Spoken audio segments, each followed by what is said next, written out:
I am now going to assault your mind with subliminal messages.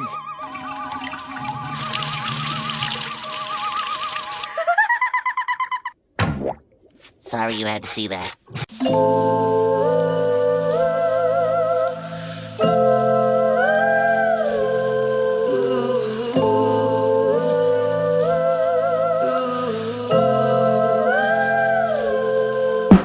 I'm a believer, sometimes I believe the lies of the deceiver. The lies are seeds, when they sprout they lead to seasons of spiritual amnesia.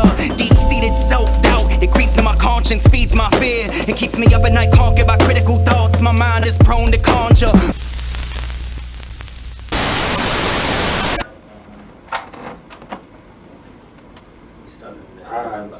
Short of going to DC or someplace where you can get a studio. If anything fits, then they might be able to respond, so yeah, we'll see. Hey, Bob Law. I do not want to see you. No, please, Princess, give me a chance. Explicit? Oh, I see, yeah. Elected officials could illicitly support. Well, these particular cartoons contain messages that are in some cases very difficult to discern and in others very blatant.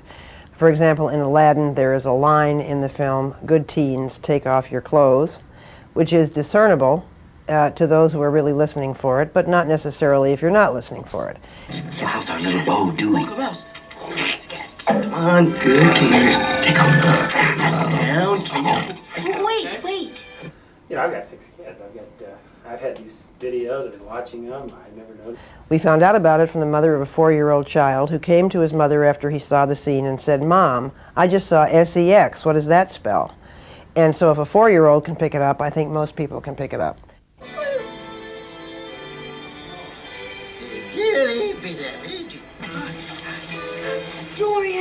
I'd like to see the company, the Walt Disney Company, simply apologize to parents across this country, recall their defective products, which is what we have here, and issue new ones. And to those families who have sacrificially, in many cases, spent the $20 for a copy of a particular video, that those videos would be replaced at no cost to the parent at all. The influence of the executive producer. A disturbing image hidden inside a toy purchased at a local dollar store. News Center 7's Lauren Clark with why a Kettering mother wants it off the shelves. A mother bought her toddler this princess wand at the dollar store behind me. Imagine her surprise when the curious little girl peeled back the foil to find this image of a girl cutting herself inside. The packaging promises fairies and, quote, wonderful music, but I doubt many people would call this music. It's difficult to see the image clearly in the dark, but if you pull back the foil, there's no mistaking it. And if you look close enough, it's not a drawing. It's an actual picture of the girl slitting her wrist. I'm outraged over it. I want to know how they think that is suitable for a child. Nicole Allen said she found the wand for her 2-year-old daughter in the toy section of the $1 store on Linden Avenue last weekend. There was Barbie dolls on one side and baby dolls on the other side. And these were right in the middle of where they were at. The owner of the store told me parents need to pay more attention to what they're buying for their children. The name on it, it says evil stick. So from the name, I would, if I'm buying it for my kid, and I have a lot of kids, and I have young ones, I would inspect it before I even give it to them. He also said that while he would not buy the toy for a toddler, he thinks it's okay for older kids. For a 5, 6, 7, 10 years old, I mean, they see that on TV every day. But Nicole and other shoppers at the store disagree. You don't want to think about little girls picking that up and thinking this is normal, you know, or funny or interesting or any of those things. The owner of the store tells me he will not be taking the item off of his shelf unless he receives a complaint directly from a customer. In Dayton, Lauren Clark, News Center 7. See, huh? Hey, I found $1 in your couch. You fit? You sure? It's $1. It won't get me anything these days. You could turn that $1 into a KFC snacker. What? The snacker's only 99 cents. Then come to Buffalo. Honey barbecue, ultimate cheese. Today, I am a wealthy man. Actually, I'm eating. Big taste, big variety, small coin. The 99-cent snacker is it?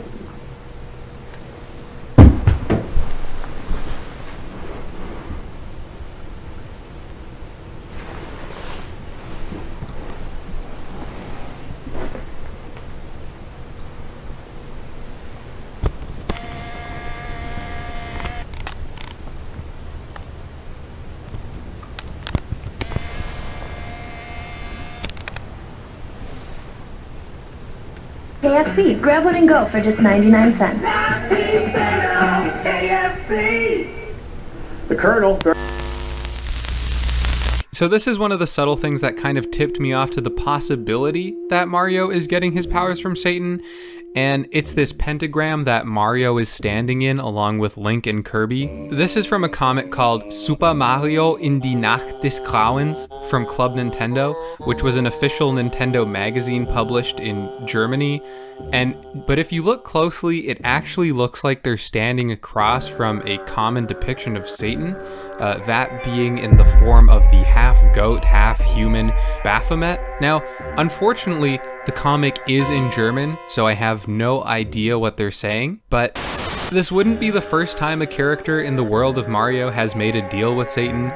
If we actually look at the cover of this comic, we can actually see Wario in the middle of signing a contract with Satan, presumably to sell his soul for some kind of power to gain the upper hand over Mario. But that's not really it for Satan-coded messaging in Mario. If we take a look at Paper Mario, there's this boss called Bone Chill.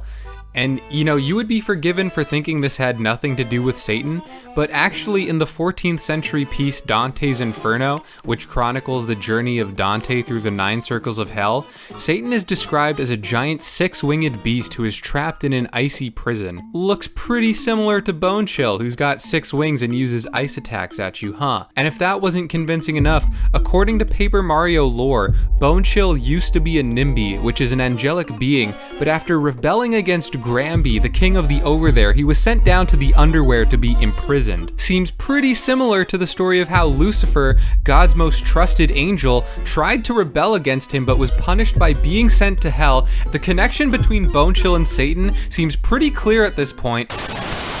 The Life Stage Virtual House. Thanks to Malice Maleficarum for submitting this to the Unhitter Discord. Life Stage Virtual House is a 1993 3DO house construction simulator that hits you right in the nostalgia with its vaporwave vibes as you build your ultimate 90s dream house. The game is surprisingly robust and advanced for 1993, and perhaps only because of its age and quiet, empty atmosphere, comes across at times as somewhat discomforting. The game also features a number of pre-made environments that range from impressively detailed to completely bizarre, such as this sample environment that's apparently supposed to be a cave, but it just looks like a normal hotel. Until you find the way to the basement and find ghosts of women locked in cages. Wait a second, is this supposed to be a dungeon? I'm done here. Strange as though is this environment called Question Mark that when loaded up drops you into what looks like a vomit-inducing acid trip. However, if you select the question mark in the Japanese version of the game, you would instantly be met face to face with more ghost women. Wait a second, is that blood? Yeah, for some reason the Japanese version of the game features blood that can't be found anywhere in the US release. Let's go through this door.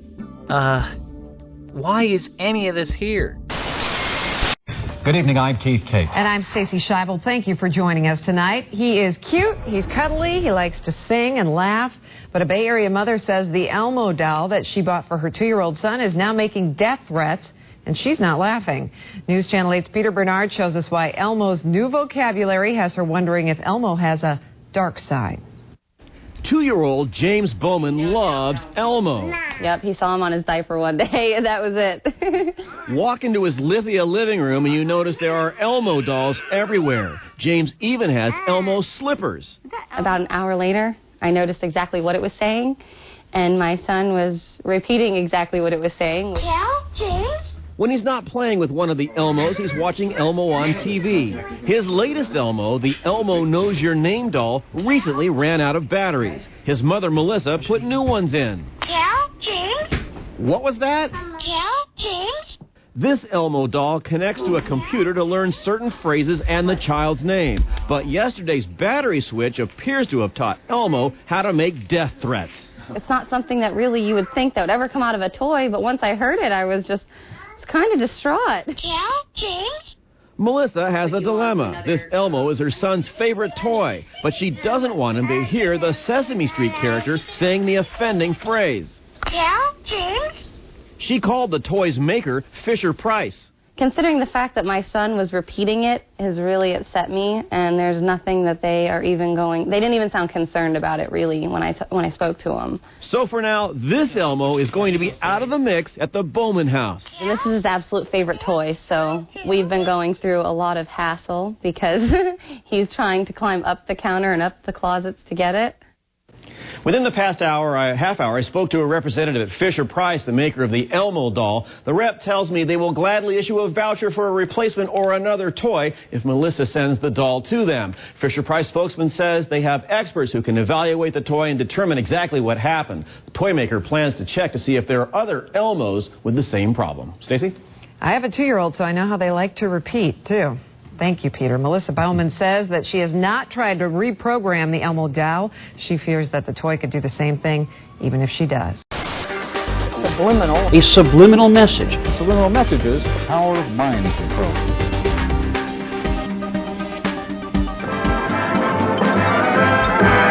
Hey, have you heard about the crazy new way to send a message today? It flashed on a screen too quick to see, but still you get it subliminally.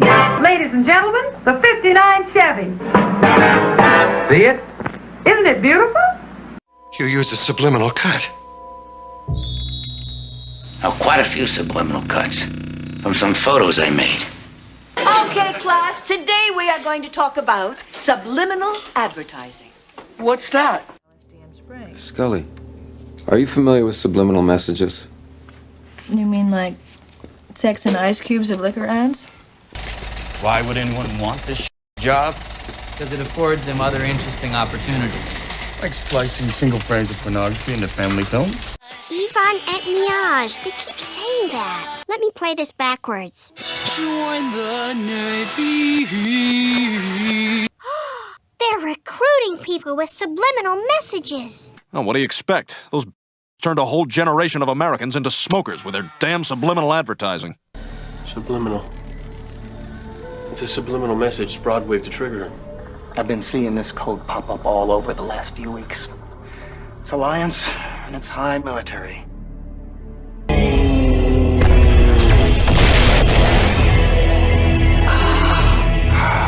Subliminal advertising complete.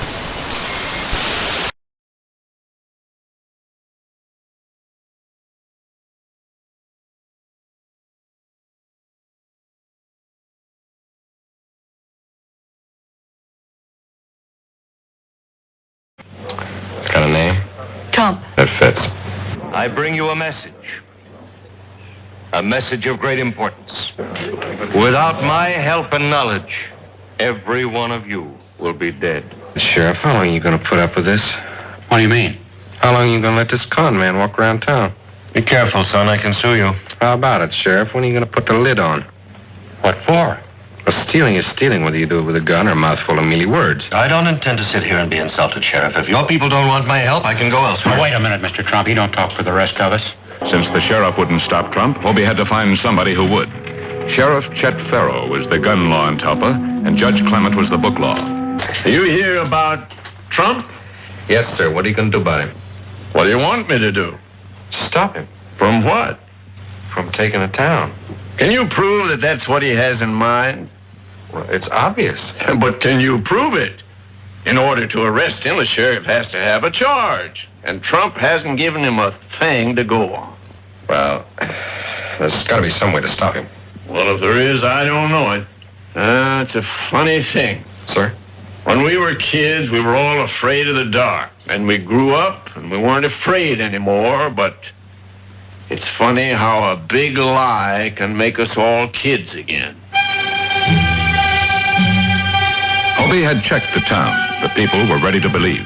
Like sheep, they ran toward the slaughterhouse. And waiting for them was the high priest of fraud. I am the only one. Just me. I can build a wall around your homes that nothing will penetrate. What do we do? How do we save ourselves? You ask, how do you build that wall? You ask, and I'm here to tell you. You're a liar, Trump. Aren't you going to stay for the fireworks? I've done all I can for Talpa. Figure it's time for me to be moving on. Well, I think you ought to wait. That's where you and I disagree. You're under arrest, Trump. What charge? Well, you write it any way you like. Grand theft, fraud, I think a jury will find it stealing. 16 years ago, The Simpsons eerily predicted Donald Trump would be president. As you know, we've inherited quite a budget crunch from President Trump. The episode, which aired in 2000, shows a grown-up Lisa Simpson taking over at the White House in the aftermath of a Trump presidency. We're broke. The country is broke? How can that be? Let's hope a Trump administration does better than that. Vince McMahon doesn't get me a sandwich. I have no food. I have nothing to drink. I have our former Miss USA here, Tara, and she's got nothing. I mean, she's sitting here like a lump. It's ridiculous what's going on. McDonald had a farm. Hold on a second. E-I-E-I-O. I'm the boogeyman, and I'm coming to get you. You wouldn't believe this. With everything that you've learned over the past 30 years with the advancements of technology, how different would Back to the Future look if you began filming today? Oh, that's an interesting question. It would probably look quite a bit different. I would have to say, though, that it may not be as charming. You know, there's a certain charm to the way that movie was made with the tools that we had at the time. I mean, it was ahead of its time at the time, so I can't even imagine what it would look like in 2016. Well, you know, I'm going to tell you something interesting about Back to the Future is that, you know, everyone thinks it's this big special effects science fiction movie, but there's only 30 shots in it. Wow. It's a very, very complicated science fiction story, but there's only 30 special effects shots, and most of them are lightning. And who would have thought that with Back to the Future 2, you essentially predicted the situation we're in right now with Biff and Donald Trump? You know, we didn't have, no. We never were audacious enough to think that even Biff would run for president. We didn't even go, no one would have believed it. We couldn't have put that in the movie. And yet here we are.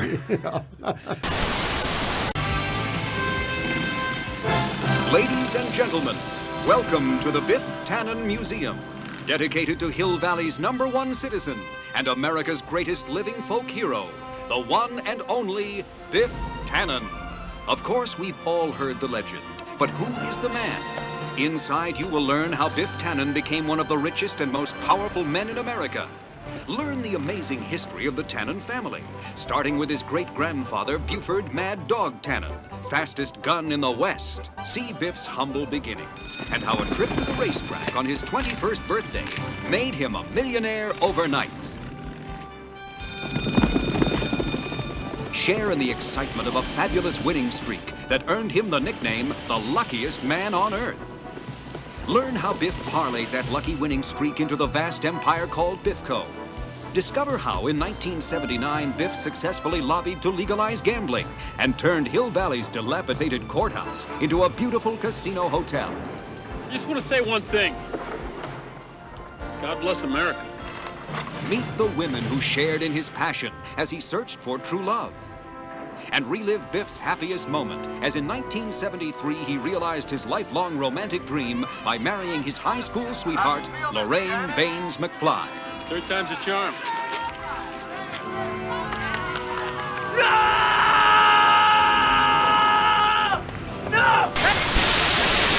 So what do you think of my Trump Home mattress collection by Serta? Finally, the same luxury and comfort I demand in my hotels. Oh, they'll never count sheep again. Listen, why don't you come work for me? What do you have in mind? Something you were born to do.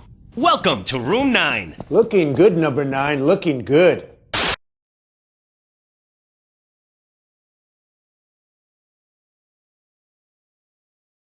BuzzFeed dug up an old quote from Donald Trump talking about a large-scale terror attack 19 months before 9/11.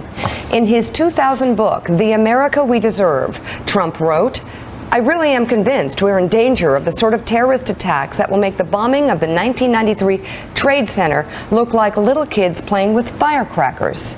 Trump also mentioned the mastermind of the attack, writing, quote, "One day, we're told that a shadowy figure with no fixed address named Osama bin Laden is public enemy number one, and U.S. jet fighters lay waste to his camp in Afghanistan. He escapes back under some rock, and a few news cycles later, it's on to a new enemy and a new crisis."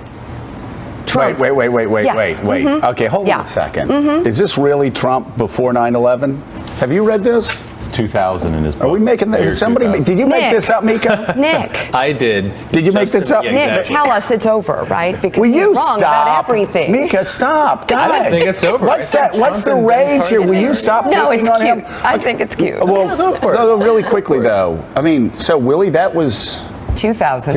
In a book he wrote in the year 2000. Yeah. Well, it was published in 2000. He could have written it in 1999 for all we know. Exactly. He might have been a bit more precious. So he basically predicted the attacks from Osama bin Laden. Listen, if you're going to get me, you know what I want you to get? I want you to get me some food. I want you to get it now. I'm hungry. Got a lot of people out there. I'm going on soon. Get me some food, okay? I'm the boogeyman, and I'm coming to get you. Sandwiches. Boy, what a place this is. What a total mess. I'll see you later. Who the hell are you? Man.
I said to him, so I think we need the wall. How important is the wall? To the Border Patrol people. They said, Mr. Trump, it's absolutely vital. And actually, the one man said something that was interesting. He said, it's an absolutely important tool, maybe our most important tool to stop what's going on, Mr. Trump. So I felt good when he said that because I don't want to be wasting a lot of time, folks. And you know what? If I didn't think it was going to work, I could turn that off in 2 seconds, and I think people would understand. But when I ask the people that know more about the border than anybody, how important is the wall, and they tell me it is absolutely vital, and in the other words, it's a vital tool, it's an important tool, it's maybe the most important tool that they can think of, we're going to build the wall. We have no choice. We have no choice.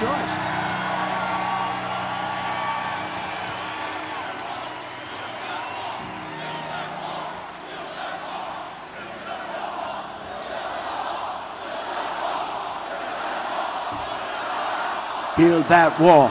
Build that wall. Build that wall. Build that wall. Build that wall. Build that wall. Build that wall. Build that wall. But the people who want big fences and guns, sure, we could secure the borders. A barbed wire fence with machine guns, that would do the trick. I don't believe that's what America is all about. I just really don't. We can enforce our law. If we had a healthy economy, this wouldn't be such a bad deal. People are worrying about jobs. But every time you think about this toughness on the border and ID cards and real IDs, think that it's a penalty against the American people, too. I think this fence business is designed and may well be used against us and keep us in. In economic turmoil, the people want to leave with their capital, and there's capital controls and there's people control. So every time you think of a fence keeping all those bad people out, think about those fences maybe being used against us, keeping us in. The people were ready to believe. Like sheep, they ran toward the slaughterhouse. And waiting for them was the high priest of fraud. I am the only one. Just me. I can build a wall around your homes that nothing will penetrate. What do we do? How do we save ourselves? You ask, how do you build that wall? You ask, and I'm here to tell you. If you look at something, smell something, hear something, it's going into your brain at the speed of light almost. And all being retained. Now, what comes out in terms of cognitive or conscious perception is very limited bits and pieces of this. One of the earliest acknowledgments of the unconscious process appears in some of Aristotle's writing, which goes back a good bit. Sigmund Freud was the first person to coherently probe the existence of the unconscious and postulate that people have a lot of emotions and drives that they're not aware of. Freud's theories were, at the time, very controversial. Because he was telling people, in a sense, things they didn't really want to know about.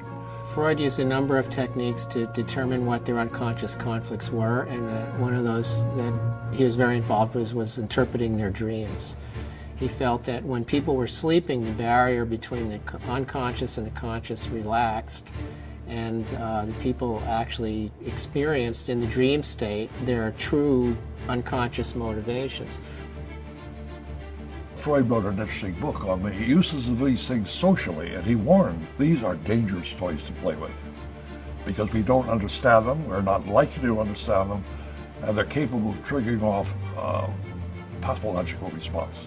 You know, it really started in America with Ed Bernays, who imported and used some of Freud's psychoanalytic theories to give people in their consumer choices substitutes for sort of primal urges.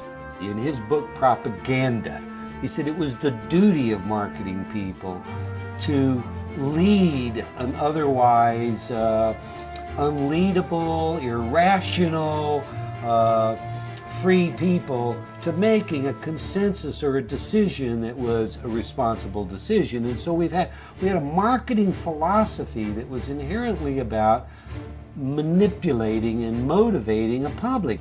In times like these, most men become highly suggestible. They listen eagerly for any voice which sounds authoritative. They listen eagerly for anyone who can tell them what is wrong and what to do to right it. And the best way to sell is to find an access to the subconscious. So you're not just presenting a product or a picture or a celebrity in film. You're making that accessible to the unconscious processes of millions of people.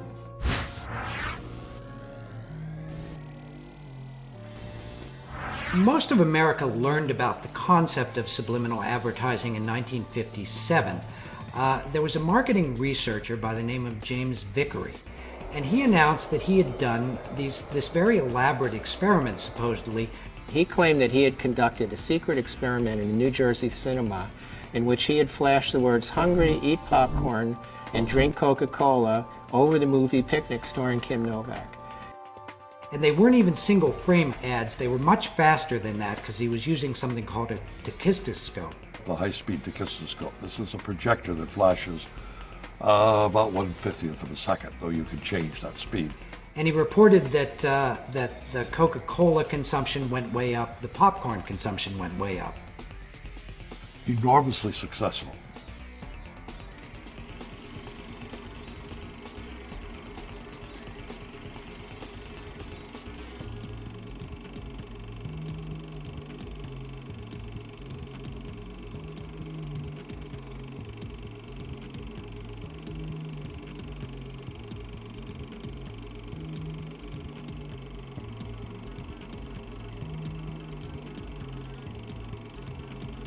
Like if you're watching a film and all of a sudden something will quickly flash that you can't actually see, and it puts it in your mind that you maybe want a Coke. In the 50s, you know, like when movies started turning out, you used to go to movies, used to put the little popcorn thing, right, subliminally there. And I've heard that they do that in like movies, like buy Coke is like flashed on the screen when it's right before the movie starts. So I could see how you could. Do you think they're doing that in movie theaters? Do you think it's... I don't know, I get really thirsty. Yeah.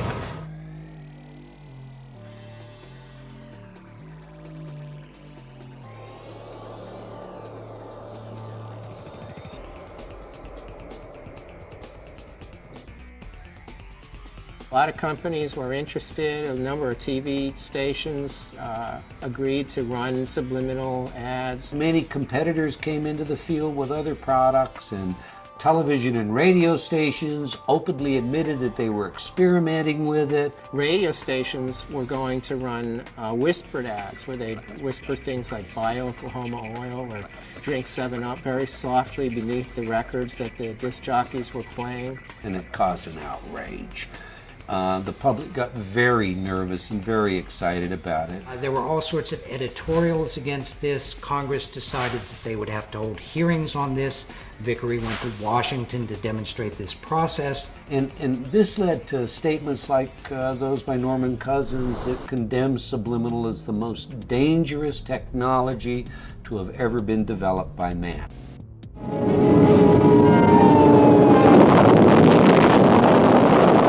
Networks rather quickly decided that it was in their interest to prevent Congress from acting, so they formed this National Association of Broadcasters, and they all agreed that they would not allow subliminal advertising. And they took the position that it didn't work. They tried to calm the public's anxieties by insisting that it wasn't effective. Vickery dropped out of the consulting business and kind of retired. And as he later admitted, this was all basically a scam. The experiment that he said he had done, he hadn't really done.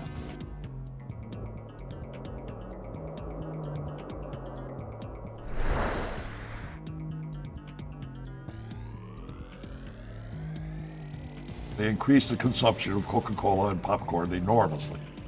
And there's a little grain of truth to it. I mean, there have been other experiments. Arguably, there might be a moderate increase as a result of commands like drink Coca-Cola. It couldn't possibly amount to the statistics that he had suggested.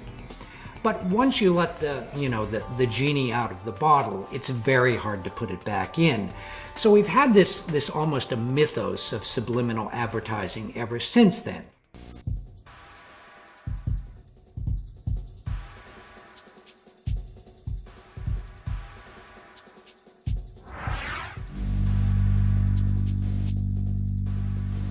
The motivational researchers in the 50s developed a variety of electronic equipment that they could measure people's unconscious reactions to. Like one of these was a galvanic skin response, where they would measure minute fluctuations in the amount of sweat on your skin, which was related to your state of anxiety, or also a heartbeat. Or they had special cameras in supermarkets that would measure the dilation of the pupils that would indicate how interested a person was in the product.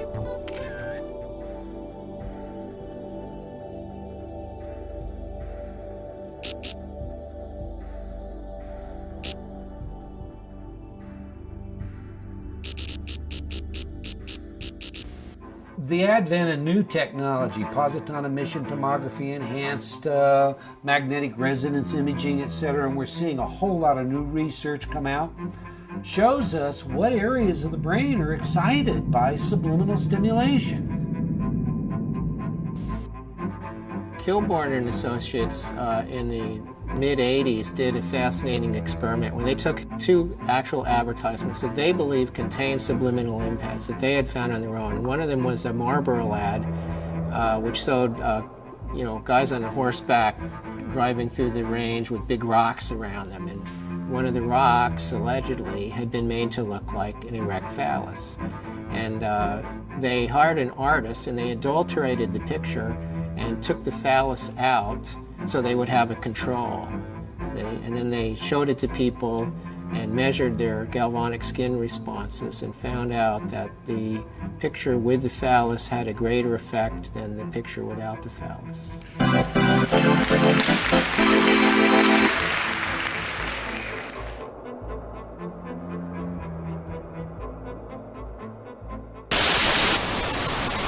The Rescuers, Disney's 23rd animated feature, was released in 1977 and introduced us to the Rescue Aid Society, which was an organization that was based in New York and helped abduction victims around the world.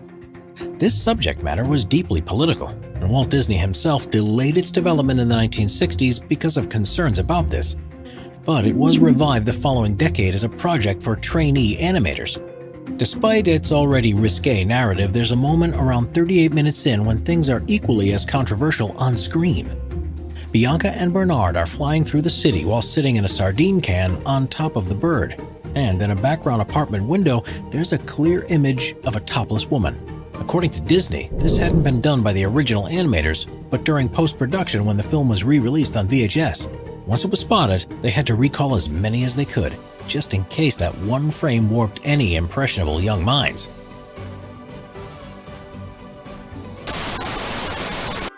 During the part where Prince Eric and Vanessa are being married, the bishop conducting the ceremony appears to be enjoying his responsibility a little too well when an unfortunate bulge appears. According to one of the animators, this was actually meant to be the bend in his knee, but that excuse didn't convince everyone. And someone even tried to sue Disney for it because it was not suitable for children. If you don't remember seeing this, it's likely that you've not seen the original version of the film. For recent re-releases, the offending object has been edited over to prevent any more young minds from being corrupted. Tonight, a seedy secret language used by pedophiles. So how in the world did it end up on a souvenir toy sold at Monster Jam races? This is one of those stories that'll make your head spin. And what's really upsetting, the designer of the toy is based in Bradenton. We sent 8 on your side's Melanie Michael to find out what is going on here. So Mel is live at Ray J, where Monster Jam is always packed. Mel, this is truly a disturbing story for parents. Good evening to you, Josh. Disturbing all the way around. What a disturbing story, and what a horrifying story it turned out to be when we got all the details. A mom, in the end, cracked this case when she noticed something wasn't quite right with the toy from Monster Jam. Take a look. Nicole O'Kelly couldn't believe it. I am absolutely sick. I bought this for my 2-year-old little girl. This mom turned mama bear real quick. I wanted to call and text everybody. I wanted answers. But when she got answers, she nearly threw up. Her toddler's toy held a sick secret. This Monster Jam souvenir contains a symbol, a disgusting calling card for creeps. This is a code for pedophiles. This is pink. This is geared towards little girls, especially at a predominantly male event. The more we found out, the worse it got. This toy wasn't made far, far away. It was designed in our own Tampa Bay backyard. And here's how the deviant undercover language works. When a pedophile sees children with the heart symbol, it's code, meaning this child is ready to be traded for sex. Talk about turning your stomach. It's the most vile thing you can ever imagine. Pasco detective Anthony Bassone has one tough job, picking out pedophiles online and busting them. He tells us the heart targets girls, the triangles, little boys. This toy, basically a big neon sign that a pedophile would give a child so another sicko would notice them. You know what your end game is. What's the end game? Put them in jail. And tonight, that is the name of the game for the Pasco Sheriff's Cyber Crimes Unit. We want to thank them tonight for spending some time with us and really sort of walking us through the entire process. They are now looking for parents out there who may have attended the Monster Jam show, Josh, here at Ray J with their kids. January and February, I'm talking about in the last couple of months, people were here, and there's a very good chance tonight that you may have this toy in your home. So please take a few moments to check, because you certainly don't want your child walking around with it and being a target of a pedophile. Ice cream so good. That was good. Coconut, fire. Ice cream so good. Yes, yes, yes. Gang, gang. Yeah, strong woman. Yeah, strong woman. Travis, money gun. I got your name. Wow, a lot of gifts for you. Ooh. Hee-haw, yes. You got me feeling like a cowgirl. Let me ride it, huh? Ooh, ooh, ooh. Oh, thank you, baby. This is so cute. That was good. Lemonade. Yeah, yeah. Yes, yes, yes. Yes, strong woman. Ice cream so good. Yes, popcorn. Ice cream so good. Ice cream so good. Balloon. Balloon. God, amazing. Oh, thank you, baby. You got me feeling like a queen. Dina, money gun. I got your name. Wow, a lot of gifts for you. Ooh, ooh, ooh. Ooh, fire. Gang, gang. Gang, gang. Gang, gang. Gang, gang. Fire. Hee-haw, yes. You got me feeling like a cowgirl. Let me read it, huh? Ooh, yes, yes, yes. Yes, yes, yes. Ooh. Oh, thank you, baby. This is so cute. Yes, yes, yes. Ice cream so good. Ooh, ooh. Oh, thank you, baby. I love you. Oh, thank you, baby. You get me feel like a princess. For one thing, they were the biggest group in the world. They had carte blanche at the EMI studios at Abbey Road, and therefore they could pretty much do whatever they wanted. They were also unbelievably curious. In the summer of 1969, a bunch of college radio stations started this rumor that Paul McCartney had died and that for some strange reason the Beatles were keeping this secret. But it got a lot of people listening very carefully to these later Beatles albums. And that's where John Lennon had done all this experimentation. They had an opportunity to do things with music that even their peers frankly couldn't do because they didn't have the time and the money and the cachet. And the Beatles also were experimenting with drugs. At the heart of this was really a thing they found at the end of Strawberry Fields.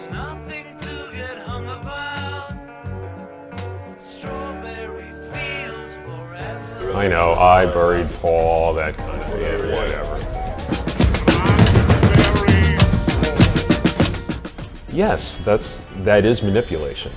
That is doctoring. But it's in the pursuit of art. It's in the pursuit of expression. Lennon later told Rolling Stone magazine that what he actually said there was cranberry sauce. So in the recording studio, I had them play this with various filters to make the more legible. And it really does sound like cranberry sauce. There's a very big difference between, say, reverse messages and the artistic potential in manipulating sound. On the track Revolution 9, the track's title is repeated many times within the song, and if you reverse Revolution 9, it actually sounds like Turn Me On, Dead Man.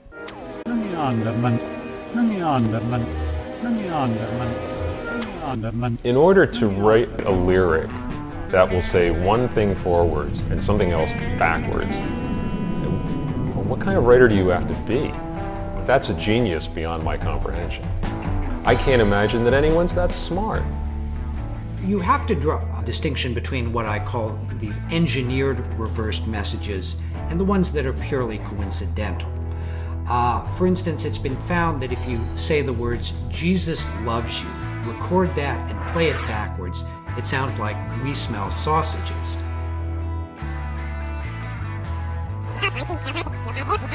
We smell sausages.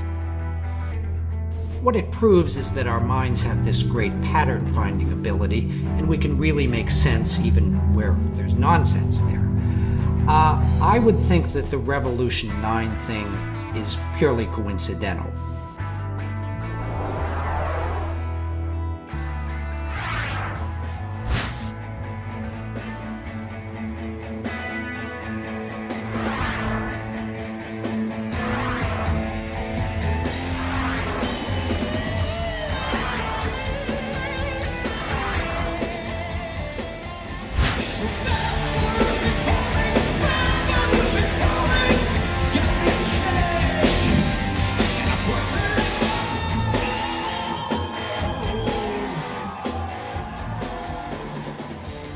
What we try to do with our music is to paint a picture, an audio picture, to best get across the message we're trying to convey with the lyrics.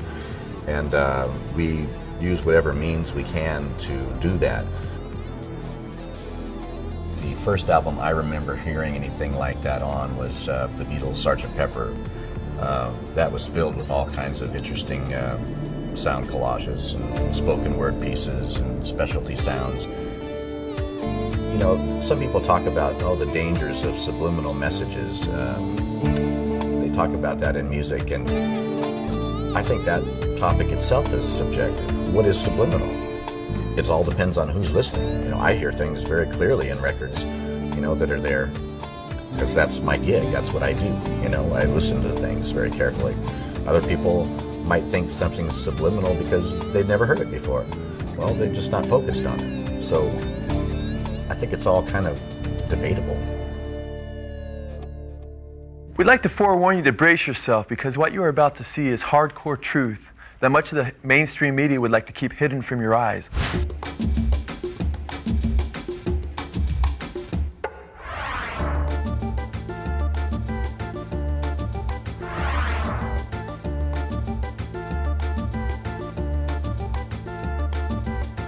People would be blown away if they realized the subversion that takes place in popular media and that the agendas that lie in back of much of that subversion.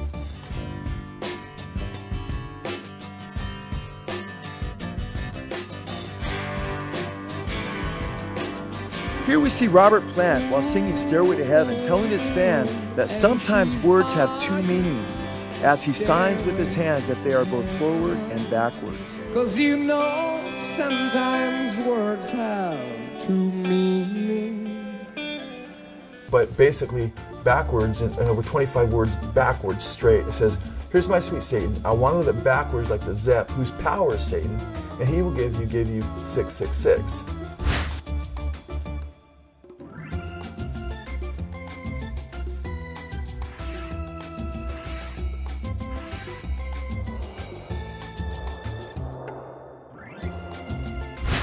I was sitting in a room when I was producing Cinderella in about 1987.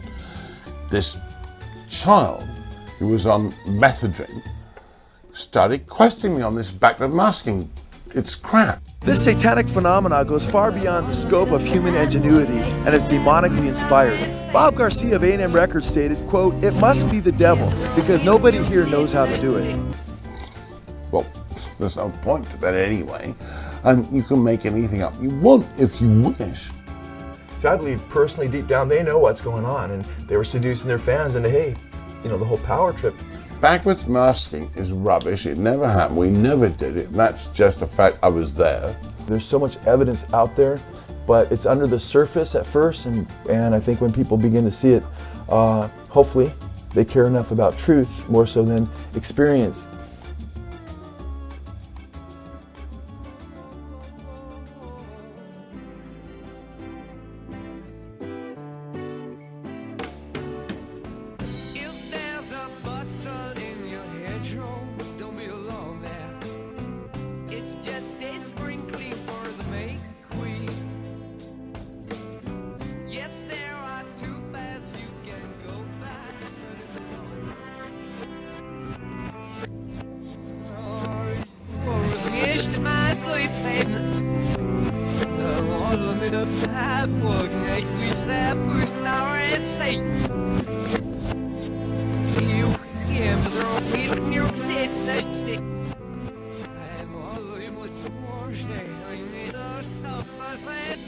If you listen, they're there. Yeah, I heard them all. That's crazy. But it was definitely put there on purpose and maybe just for certain people to hear it.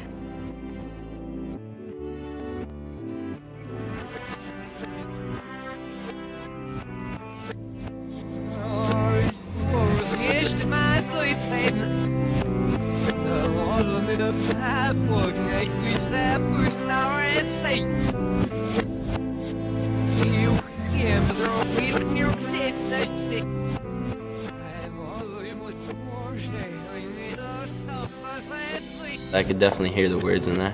How did someone even find that out? Almost like a conspiracy theory, in my opinion, that's like, oh, there's hidden messages in this.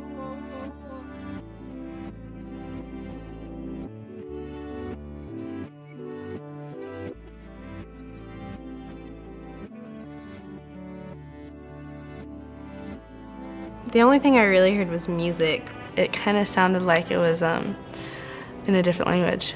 It was kind of scary. I mean, it sounded like it was saying something, but in a different language.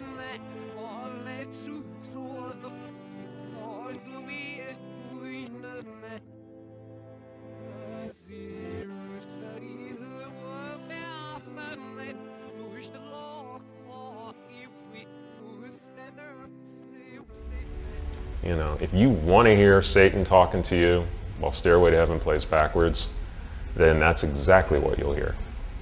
You'll find a way to hear it.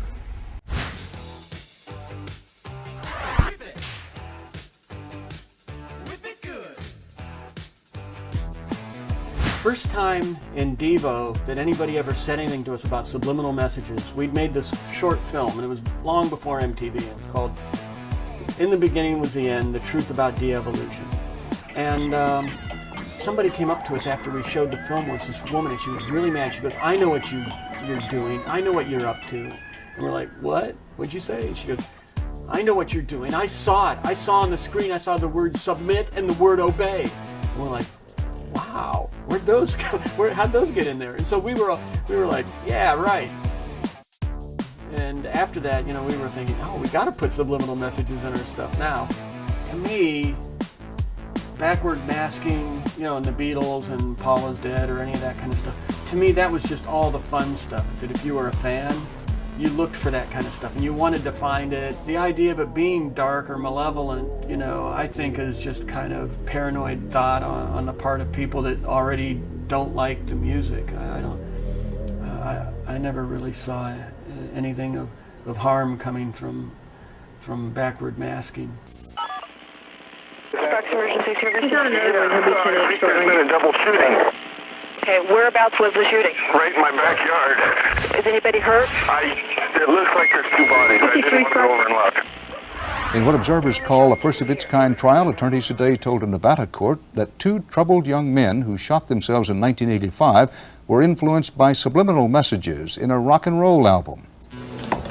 The members of the British rock group Judas Priest listened in a Nevada courtroom today as one of their recordings was described as a killer. They heard you have to die to be a hero. And they had played over and over and over again this Stained Glass album, particularly a song, Better By You, Better Than Me. Now, what had happened is the two at a point had looked at one another and they had chanted, do it, repeatedly, do it, do it, do it. Had taken their father's shotgun, had left, gone to the schoolyard, propped shotgun underneath Belknap's chin, pulled the trigger, killed himself. Vance hesitated, he didn't brace it, it blew the front of his face off. I would like to call certain people murderers. I feel that they murdered Ray. Are there subliminal duets on the Better By You, Better Than Me song? Absolutely not. I heard the word, do it, the words do it, but I didn't understand in what context or why it was there. I identified approximately 7 of them. It's very difficult because it is at a subliminal level.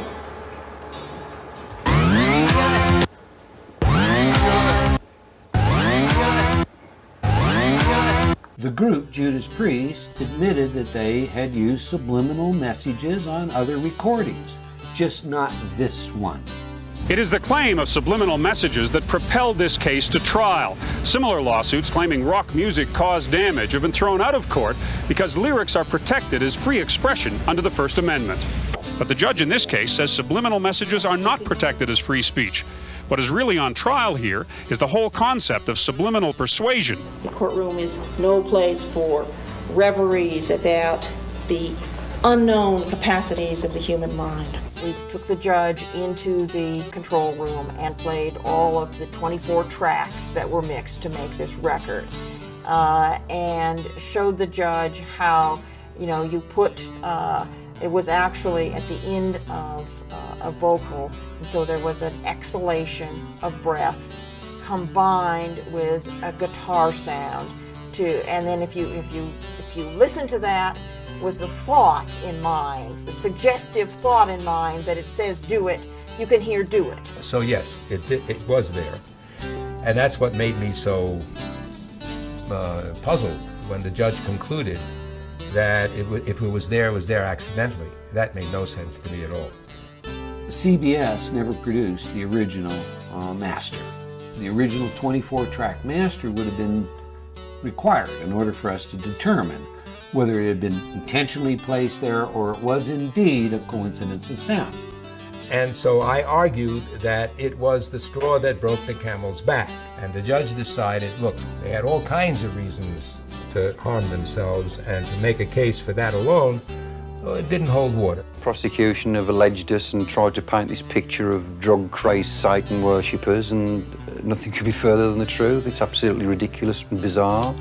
And people just don't appreciate that, you know, we're humans with feelings like everybody else, and we don't all sing about love. We would get power from our emotions would just soar with the music, and then would go up and down and up and down, and it was like a drug, like a narcotic. Did you understand what he said? He said, looking back now, the music would almost drive you crazy. Drive you crazy? Well, yeah, it did. I wanted to climb the walls. I couldn't stand it. And his behavior would just change. And you can't always blame it on the parents, you can't always blame it on the music industry, you can't always blame it on movies and television, but all these things we have to acknowledge are influential factors on children and their decisions. So all of these things should be looked at and considered.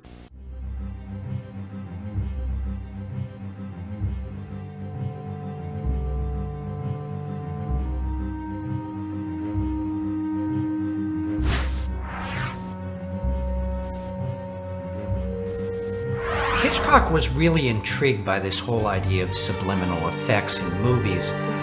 In fact, the first time he used it was in a film called Spellbound, which was a black and white movie, but it had one frame that was in color. And it occurs when a character is actually turning a gun on himself to commit suicide. And then when he pulls the trigger, there's a single frame of red. What he had to do was to pay an artist to basically hand tint that one frame in every print of Spellbound. So he obviously took this pretty seriously.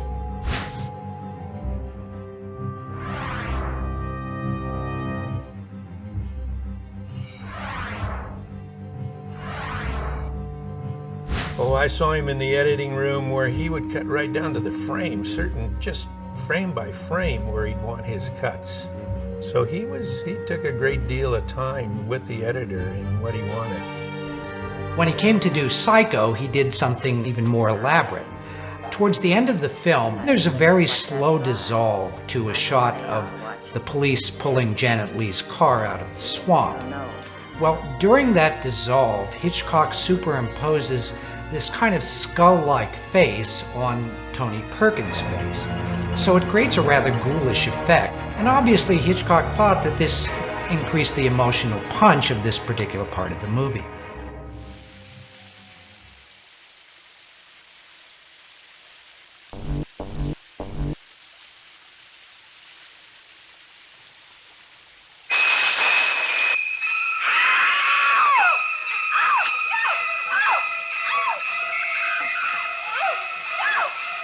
Audiences are very gullible.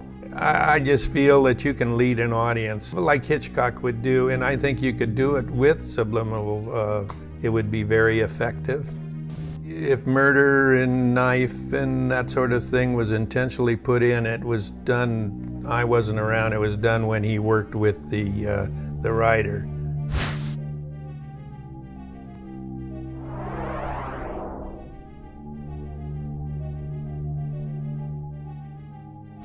Walter Merchant and Richard Beggs, with some of the electronics in Apocalypse Now, they were always mixing real sounds underneath sounds that weren't associated with the object to make you feel a certain way, or anything that would heighten a certain fear during the warfare.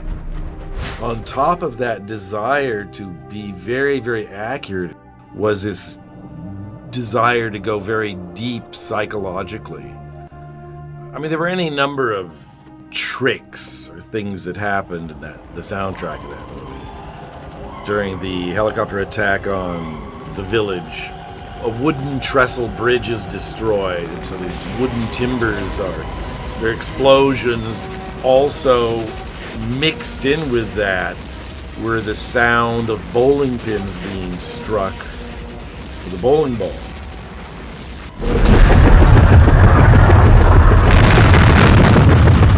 Things like that were used extensively, and in a lot of other movies as well. Like I know, like in The Godfathers, you want to make fear something's going to happen, they mixed a baby cry, and stuff like that.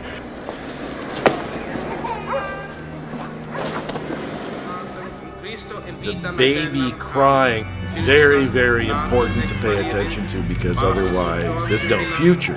That's why babies' cries are so irritating. You can't ignore it. Satan? I do renounce him. To me, that's creative, and that's tapping into this part of the brain. If you want something out in front of people, you don't hit them over the head with it, but you have it there so the audience maybe doesn't realize that, but it's imprinted in their mind that it's, when did I see that? Friedkin was another director who was rather intrigued by this idea. And in his film, The Exorcist, he actually uses subliminal shots in at least two very key parts of the film. One of them is in a dream sequence, and the other is during the actual exorcism. To tramp underfoot serpents and scorpions, to confront this cruel demon. What you see are very brief two-frame shots of this kind of cadaverous face. And so like my brothers and I would always freeze frame on that one frame, and it's terrifying. You don't even want to look at it. So it does something to you, So the question is, why are you doing that? In my mind, Exorcist was a groundbreaking film. It had never been done before. So he was really experimenting with the concept of being totally afraid and fear.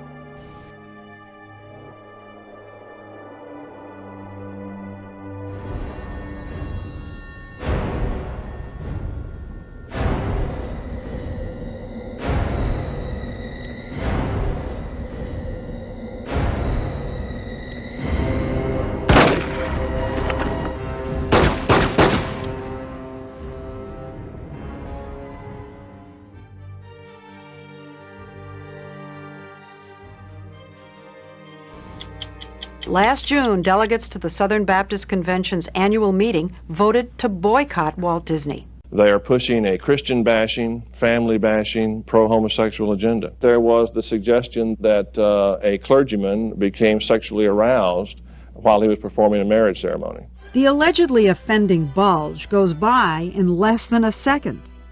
But if you were to slow down a few frames of this scene, you might think the preacher was indeed more than happy to see Ariel. There. Right there, right there, right there. What is it? It is clearly his knee. Everybody knows it's his knee.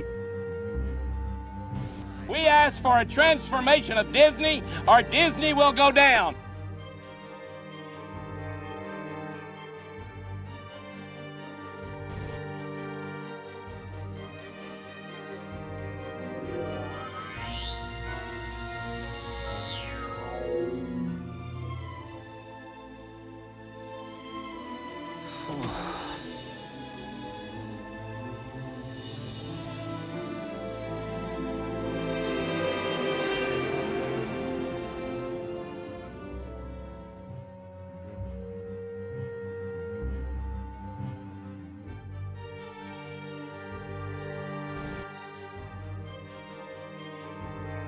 It's just people spending too much time looking for things that aren't there.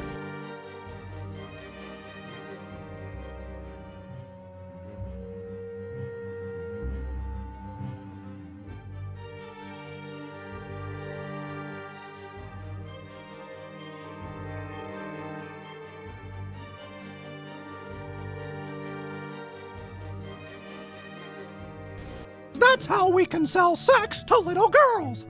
See, if we make the posters with little girls reaching for your junk, then you have to wear purity rings or else Disney Company looks bad.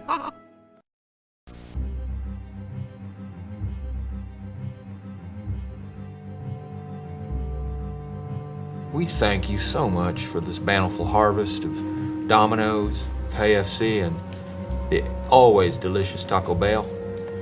You can see that the movie star is holding the Pepsi right there, but you're not thinking of it as a commercial, you're thinking of it as a movie. Converse All-Stars, vintage 2004. Don't turn your face up like that. I know you want some. All you gotta do is ask. Even product placement is normally a subliminal thing because you really don't think, hey, that guy's drinking a Coke, but you do see it and it does register in your brain.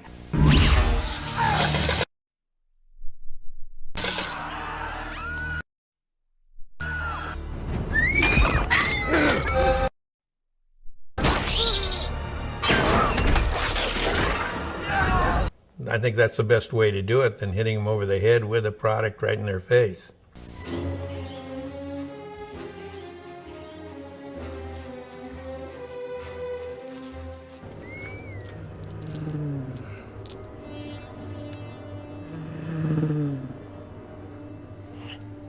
So in some sense, I think you could say even product placements are probably the most successful form of subliminal advertising. I want the perfect food.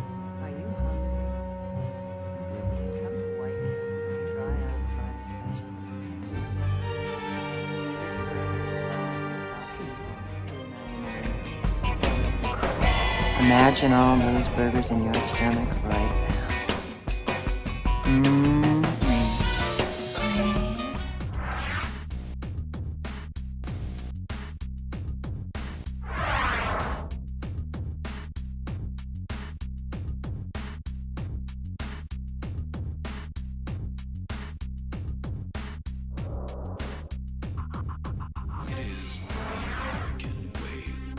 The average TV viewer sees about 30,000 commercials per year.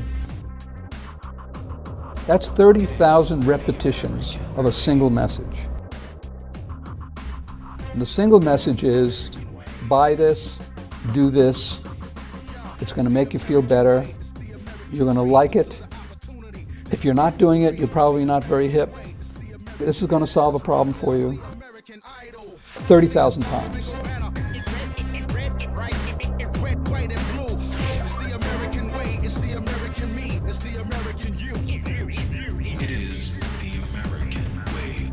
Systemically, advertising works better on people who are lonely and afraid. It's a kind of a form of reverse therapy. You know, you go to a therapist because he wants to resolve your unconscious conflicts and make you feel better about yourself. But media has exactly the opposite orientation. You need to create tension in the viewer, conscious tension and anxiety, so that they look to a product for relief. You afford not to be in good hands.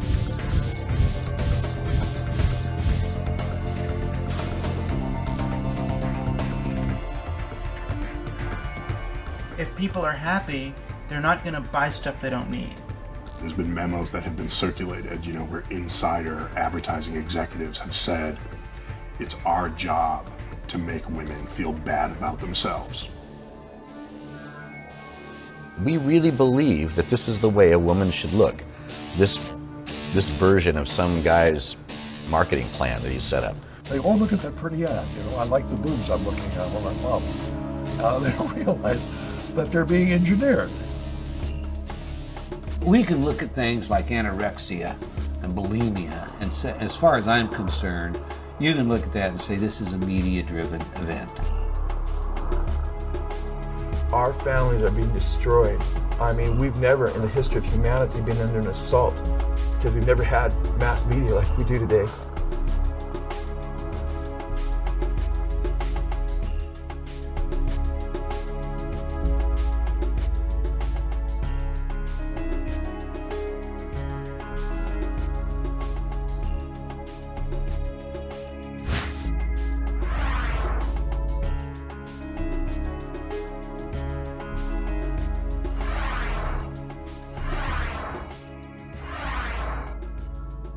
Is the purpose of the television ad to make you an informed consumer making a rational choice? The purpose of the ad is to delude and deceive you with imagery. You'll be uninformed, you'll make an irrational choice. That's what business spends hundreds of billions of dollars a year on. And the last thing they want is markets. What they want is coercion and control. You know, when Goebbels developed a powerful propaganda system in Nazi Germany, they were explicitly borrowing, very explicit, from U.S. commercial propaganda, commercial advertising, to copy these techniques. You know, simple slogans repeated over and over again, appealing to the emotions, I mean, all those ideas which had been worked into practically a science.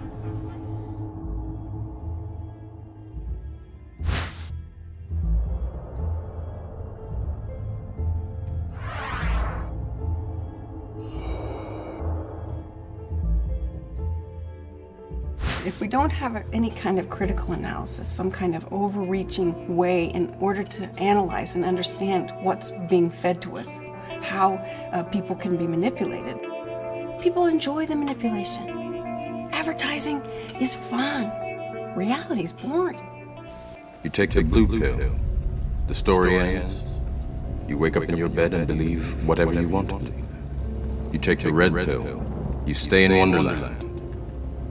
And I show you how deep the rabbit hole goes. All I'm offering is the truth.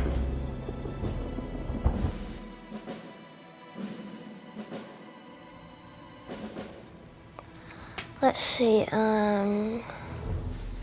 TV pretty much. Advertisers are looking to get the attention of younger and younger children. And any advertising directed to a young child should be considered subliminal, because young children don't know the difference between the ad and the program. It all blends seamlessly together. Any advertising to 4-year-olds or 5-year-olds or 6-year-olds is dealing with a consciousness which is not using rational processes. People use the television as a babysitter, right? They plop their kid down in front of a TV, and there's no guidance, there's no instruction, there's no parent sitting there watching TV with the kid. They start targeting children at 9 months old. They've noted that by 2 years old, they can achieve brand loyalty and recognition. This is extraordinary. When you see something on TV that you want, what do? Ask my mom for it. And what if she says no? I just keep asking and annoying her for it. You know, every psychology student discusses, of course, the 4 fundamental drives, the 4 F's. There is fight, flight, feeding. You never forget the 4 F's when they're explained to you that way. Our society, largely driven in part by advertisers motivating us to consume, we end up with the 5th drive. It's more. More.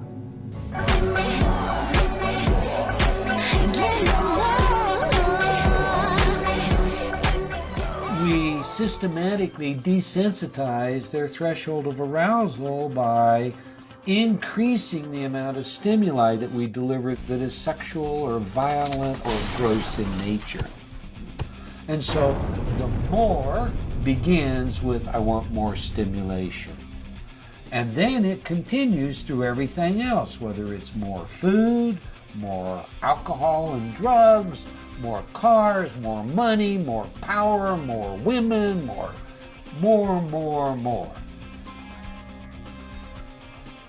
I mean, why are people maxed out on their credit cards and buying things that, you know, who knows if they need them or not? I mean, consumerism becomes a secular religion where we use certain material goods to fill holes in our souls.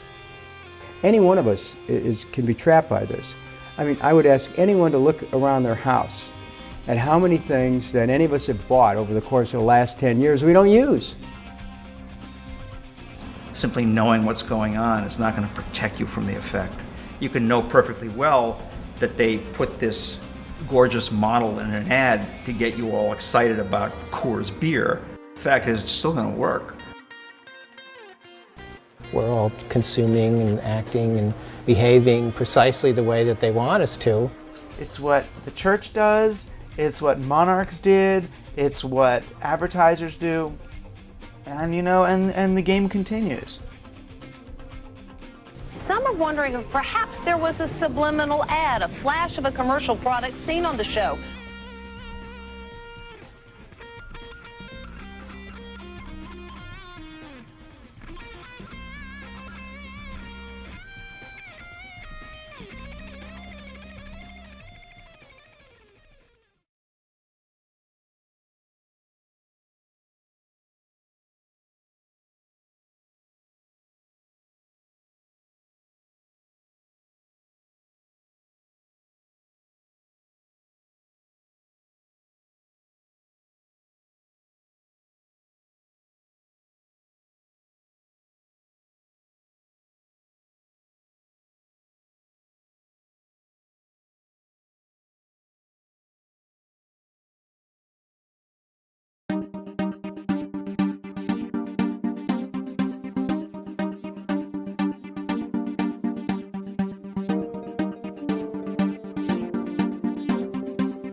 Look at something, smell something, hear something, it's going into your brain at the speed of light almost, and all being retained. He claimed that he had conducted a secret experiment in which he had flashed the words hungry, eat popcorn, and drink Coca-Cola. And it puts it in your mind that you maybe want a Coke. The public got very nervous and very excited about it. Strawberry fields forever. I buried Paul, that kind of whatever. Are there subliminal duets on the song? Absolutely not. Why are people maxed out on their credit cards? They're buying things that who knows if they need them or not. Some are wondering if perhaps there was a subliminal ad, a flash of a commercial product seen on the show.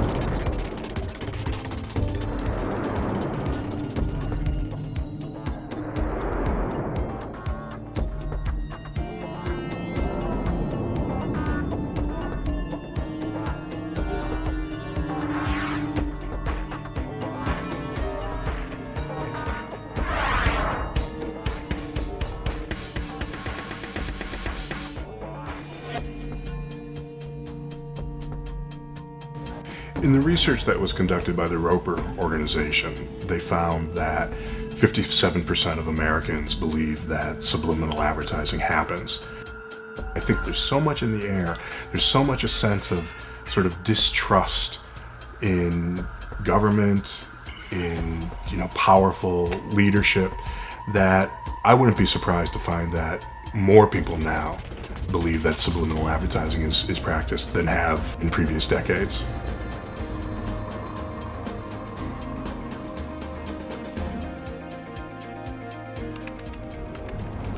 I'm sure it does. Can't say I've ever picked up on it myself. There's gotta be something, but I haven't really noticed that. Not as much. I don't think nowadays. I think it's pretty straightforward. Well, I think there's certain advertising companies, that for whatever, trying to market an item, just subliminally, they'll throw something in and then you don't even think about it. Definitely. Yeah? Definitely. Yeah. When I watch television for over a couple of hours, suddenly I'm very hungry, and I do realize that it's from the advertising or the subliminal messages. You mean like the Camel cigarettes? There you go. The image on the Camel? I mean, I'm sure that exists, absolutely. I'm sure it exists. I don't really know much about the technology, but I'm sure it does. I know it's supposed to be illegal, but I know it exists though. Yeah, you've heard it was illegal? Yeah. Okay. My best example of subliminal messaging would be like when you watch a movie and all of a sudden you see everybody's drinking Pepsi. I don't know. I think that the colors are subliminal. Like, no one really realizes that most things are a certain color for a reason. Well, I do believe that advertising agencies use subliminals in their advertising.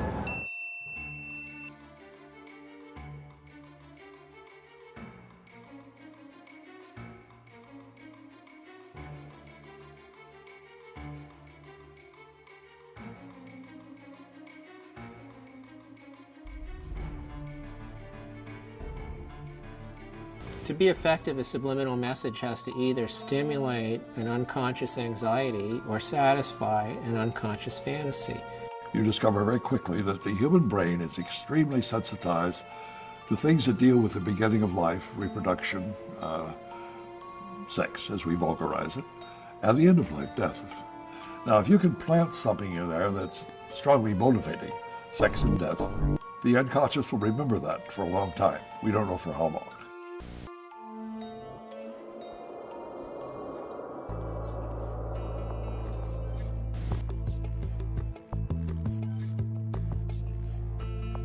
Most people can see what they want to see in almost anything. And there's an author who's it's a sad and paranoid guy who sees sexual imagery and ice cubes and everywhere he looks. Is there any way you could call that something else? I mean, it's not a telescope, it's not a Leaning Tower of Pizza, it's a penis. The problem is we hide this stuff from ourselves. We don't want to deal with it. And once you come to terms with this, it turns the whole world upside down. If the medieval artists could do it, why not Chicken McNuggets?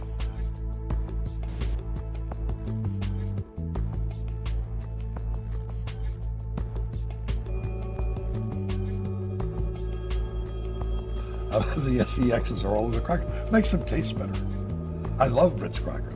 The fact that he made some allegations that are not credible doesn't mean that the substance of what he had to say wasn't, logical and totally persuasive.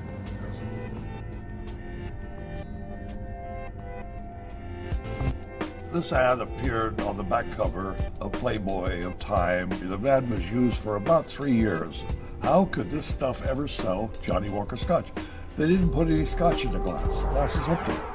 Now, if you look at the ice cube that's on the table, the right side of that ice cube, you see an interesting looking face, or a grotesque, almost surrealistic mask. Isn't that an interesting figure to put in an ad? It's a monster with encircling arms and a skull-like face. It's a death symbol. There are a dozen of them in these 6 ice cubes.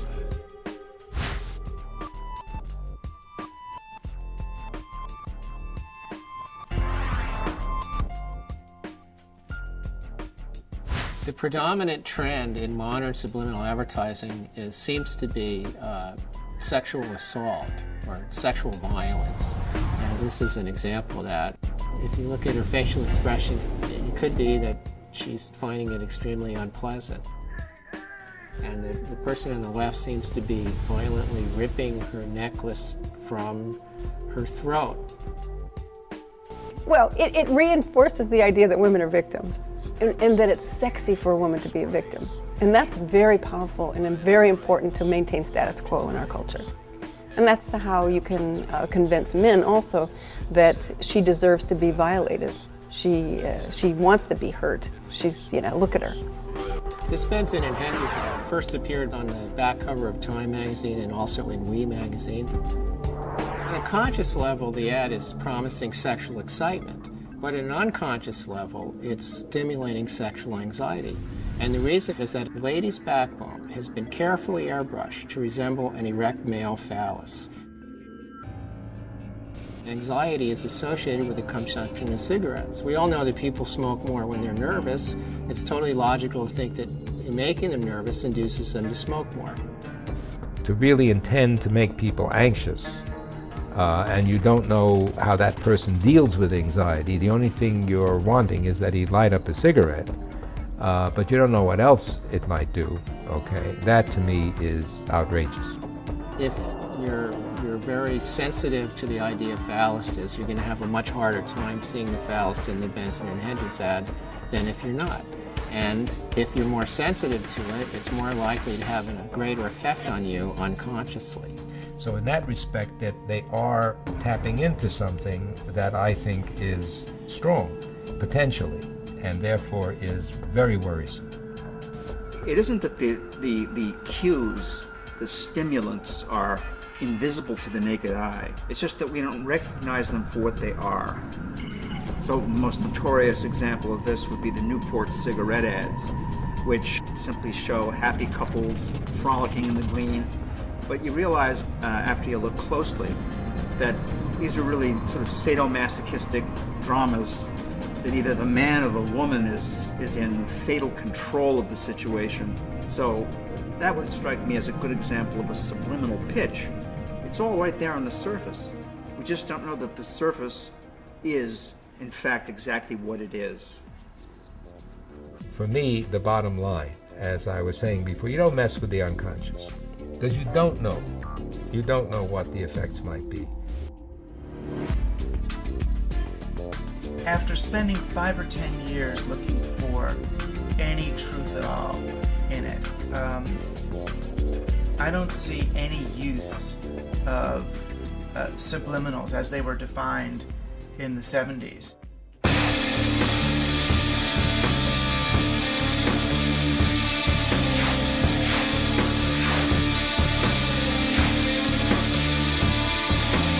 Why waste your time wondering what's wrong, wondering what's right in front of your eyes, or what makes you sick?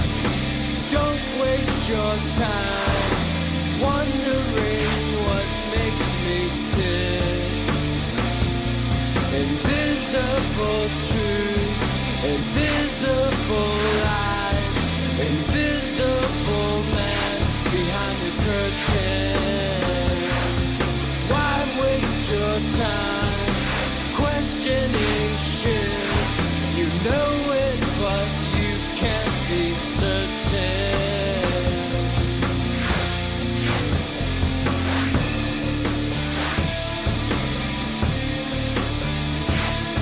Well, sex ain't what I need, but sex gets the job done. It's not like you've been shooting heroin. Buy a new wardrobe, buy a new Audi. Don't wonder where all I've worked inside ad agencies. I've worked side by side with evil people. You know, to see, did anybody anywhere do any of this? And no.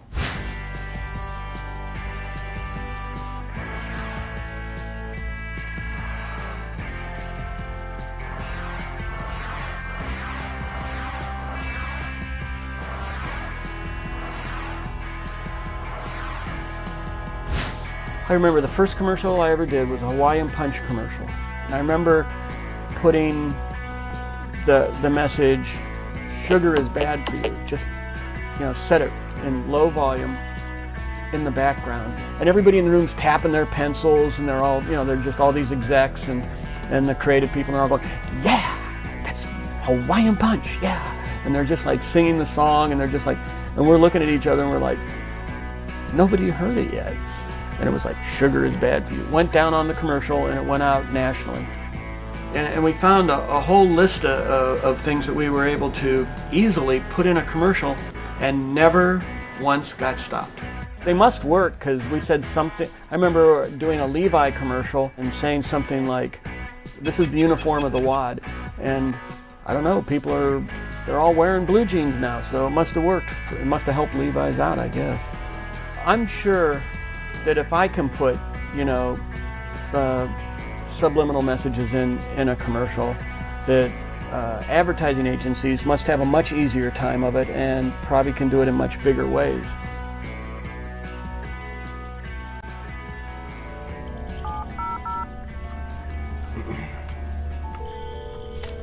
Good afternoon, Amalgamated. This is Carmen. And we were wondering if someone from Amalgamated would be interested in meeting with us. Good afternoon, that must be your BBL. Can you tell me who you're transferring me to? Good afternoon, JW. Send me a voicemail. Please leave a message for...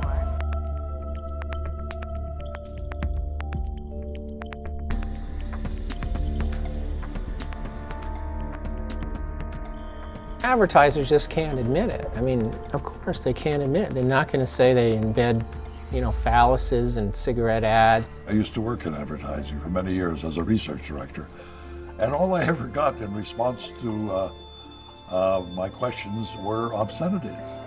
Contrary to what many people think, subliminal advertising is not really illegal.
What happened in 1984 is really the culmination of a long story. You know, Orwell's book 1984, some have said, predisposed Congress to investigate Orwellian techniques. And of course, subliminal is often thought of as an Orwellian technique. There had been complaints, and Congress investigates complaints from their constituents. The House Subcommittee on Science and Technology wants to find out if the technology is being abused. Kansas Democrat Dan Glickman is chairman. I myself think that subliminal communication clearly has a twilight zone implication to it. I think it's incumbent upon us in Congress to at least explore the issue to see how widespread it is. The veritable who's who of the advertising world appeared, and they argued subliminal does not work. We don't use it, and we don't use it because it doesn't work. University of Michigan's Dr. Howard Chevron called for a moratorium on the technique until further study is completed. Although this may sound like science fiction, we may be on the threshold of invading the individual's perhaps last stronghold of personal privacy, his own inner thoughts. My estimation is that they certainly got sufficient evidence that something along those lines was happening. The conclusion in their report was that it was unlikely to be having the effects that were claimed. The law in Congress did not pass. The laws didn't pass anywhere in any state because of what I believe was a deliberate disinformation campaign designed to make the public feel comfortable. We don't use it, and if we did, it wouldn't work. In front of you is a manual. This manual was sent to me and is a training manual of one of the largest advertising agencies on the planet. And this training manual, in a very sophisticated way, lays out several ad campaigns that have actually run. Major products, how they embedded both taboo imagery, devils and whatnot, and sexual imagery. So, not used, I know that is just flagrantly false. There was a memo, which I have a copy of at home, from the National Association of Advertising Agencies that went out to every advertising agency in the country advising them what to do if I come to town. They said, keep the hell away from this guy. A crazy person writes a book about a fraudulent joke experiment and ends up creating such a stir that an organization is created, the American Association of Advertising Agencies, to dispel the myth.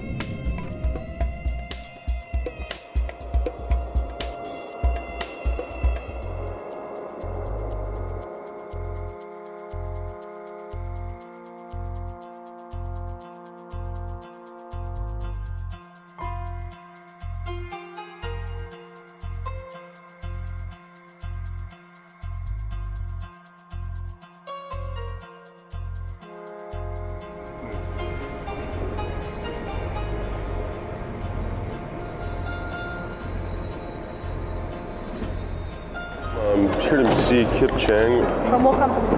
4A.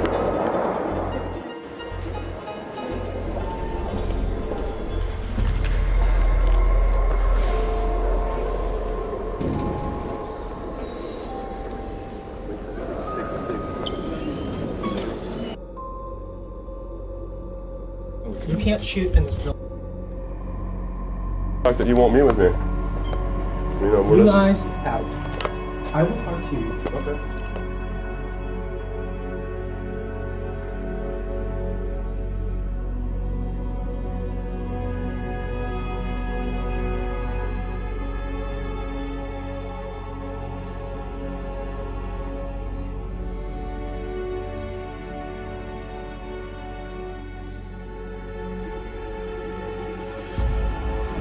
You're talking about people from cradle to grave being exposed to subliminal messages. It must be that some people, some borderline personalities are pushed over the edge and led to commit horrible crimes because of the influence of advertising.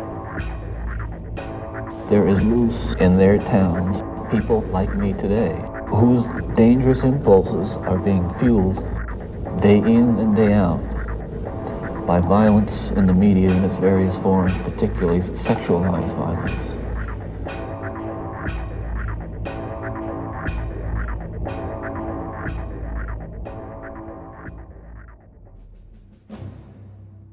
If advertisers and corporations could be massaging our subconscious with these tactics, in what way might our own government be programming us?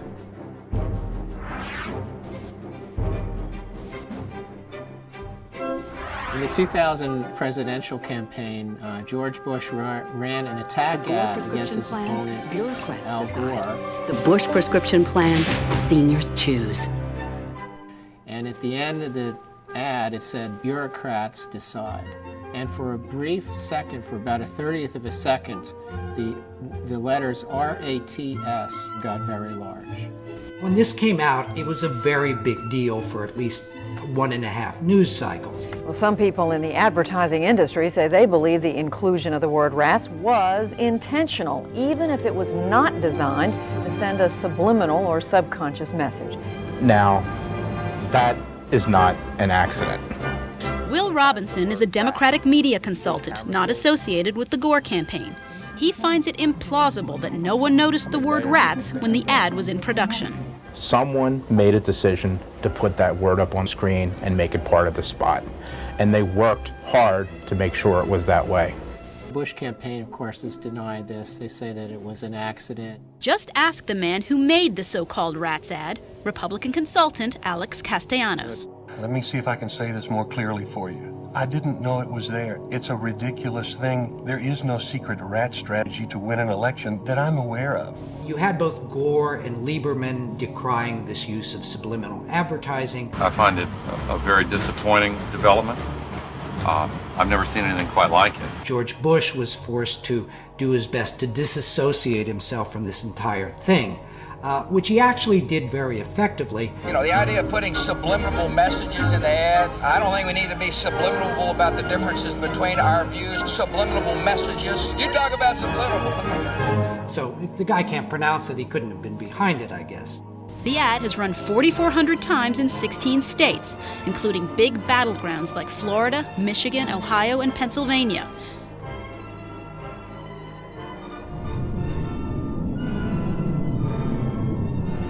The recount that's occurring in Florida is an automatic recount based on state law. It was not requested by the Gore campaign.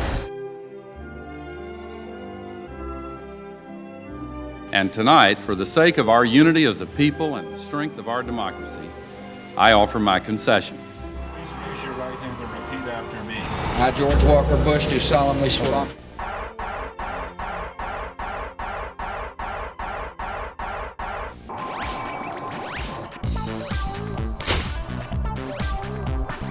This week on Science Sensei.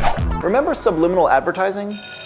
Now, cognitive scientists at Hebrew University in Jerusalem have shown that some thoughts and behaviors can be affected subconsciously and subliminally by commonly used symbols. They asked Israeli volunteers to complete a computer-based survey about their opinions on core issues in the Israeli-Palestinian conflict. But for half of the volunteers, subliminal images of the Israeli flag were flashed throughout the question and answer session. The flashes were 16 milliseconds, faster than we can do here. You might expect that exposure to such a strong nationalistic image would polarize people to one political extreme or the other. But in this case, the subliminal image of the flag pulled people from both ends of the political spectrum toward the middle compared to the control group. And phone calls to these people after the elections confirmed that most of them followed through when they actually voted. This research is important because it shows that subliminal messages can affect your attitude and behavior. For Science Central News, I'm your Science Sensei. I'm Science Sensei and I approve this message.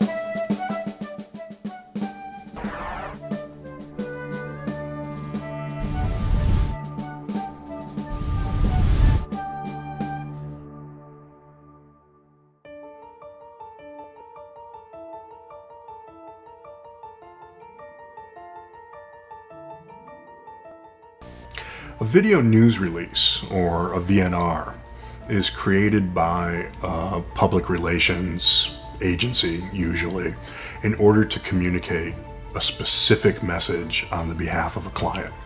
whether it's a politician or a corporation or a government office.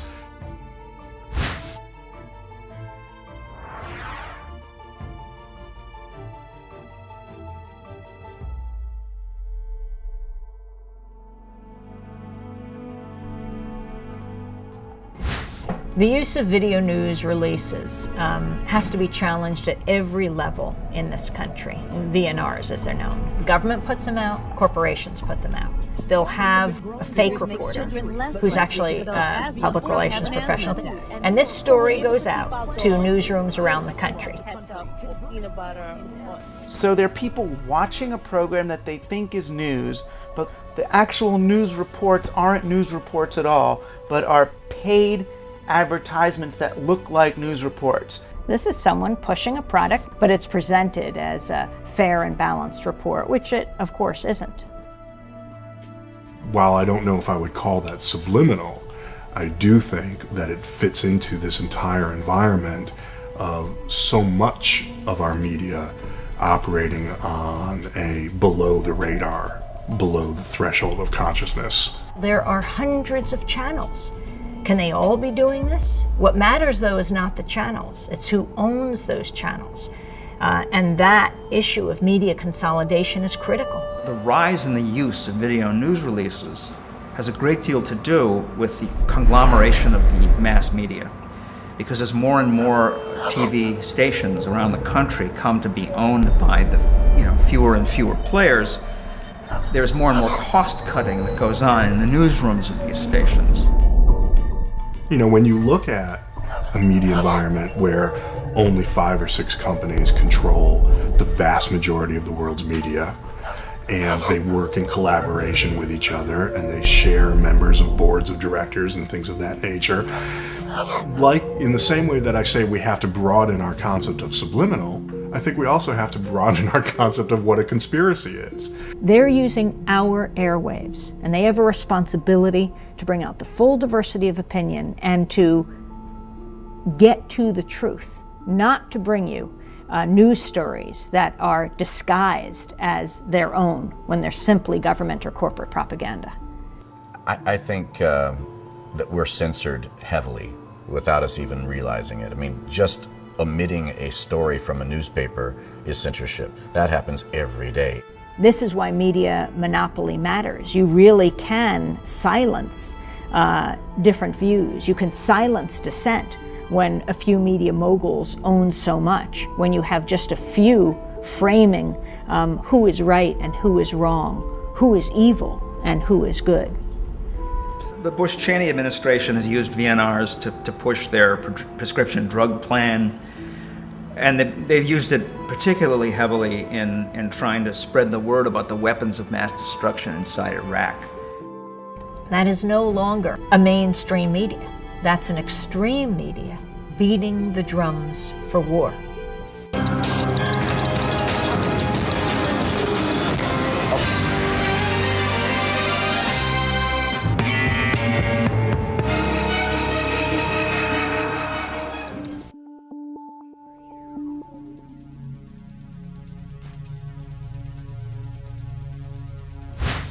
The campaign has been one of disinformation and misinformation. The war in Iraq was based on lies. That's generally accepted. It's interesting there's been no consequences. This administration has sunk to the lowest level to use media and to use certain forms of it to deceive a nation. Iraq's weapons of mass destruction. A clear threat to the United States. There's dozens of ballistic missiles. It has sponsored and sheltered terrorists. Paying suicide bombers. Weapons are equally true. Biological weapons, including anthrax and botulism toxin. Biological and chemical agent to kill millions of people. I remember the Secretary of State saying we have to take the war to them before they bring it to us. It simply makes no sense to wait any longer. Take action before it's too late. Delay in decision and inaction could lead to a massive and sudden horror. But there should be criminal implications for this kind of behavior. I think it's both subliminal and definitely very obvious. I mean, you have in the lead up to protests the alert levels going up, people being afraid. What does fear do to a people? Number one, it blocks their thinking. And if you continue to drum away that we're in danger of being attacked all the time, then people do not broaden their thoughts.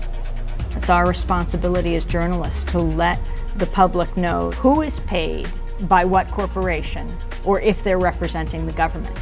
Otherwise, it's unforgivable. The media is our lens on the world, and it is absolutely critical we trust that media. Because ultimately, when people are terrorized, when people are targeted, when people are marginalized, that does not make any of us safer. Peace, not war, is our natural condition. Those who would bid us to war must be challenged.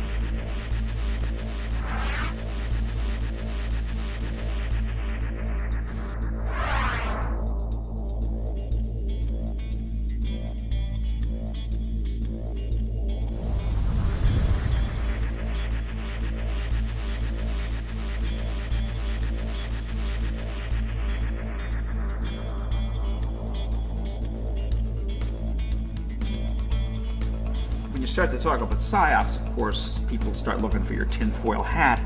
Psychological operations is what I prefer, because PSYOP kind of sounds like it's a, clandestine thing. And I'm not into conspiracy theories per se.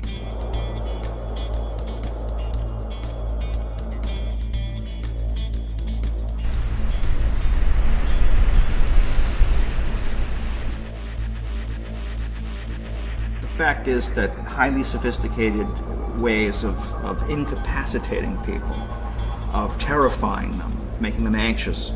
Our military and our intelligence bureaus have been studying this kind of invisible weaponry for decades. I mean, it's at least as old as the Cold War.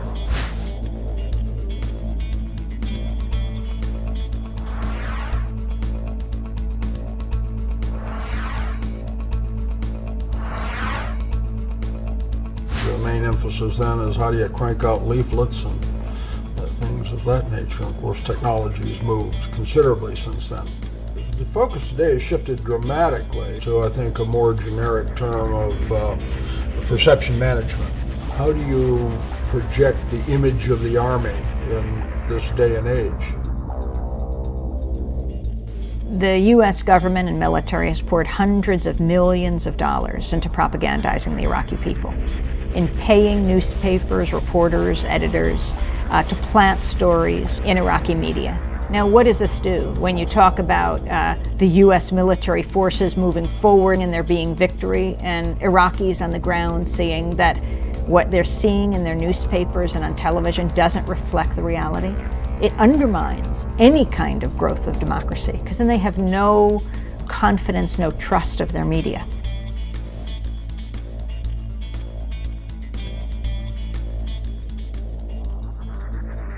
In this country, we have a law, the Smith-Mundt Act, against propagandizing our own population. It goes back to the Nazis in World War II, and we saw the dangers of that.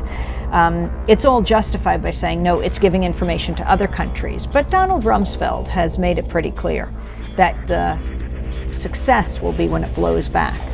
So you plant a story there, and it gets quoted back here. The war is really being waged at home, the war on truth. In today's day and age, as we know, information is global and instantaneous, so the ability to keep information out of American hands extremely difficult.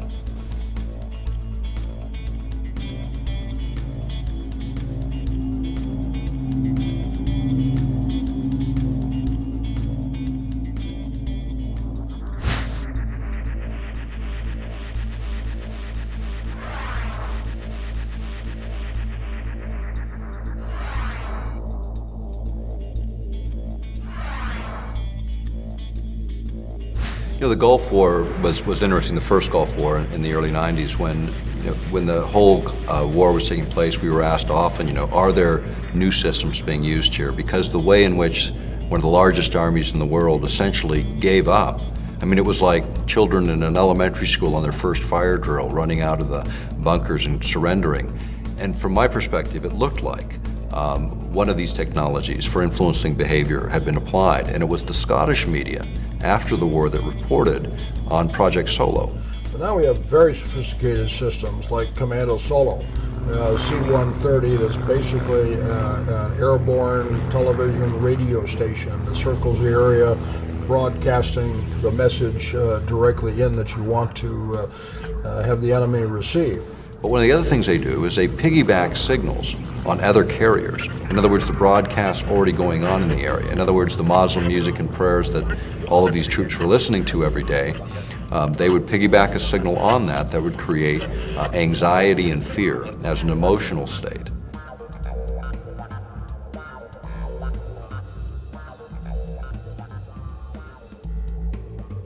Not that I'm aware of. To disclose these technologies, this changes everything.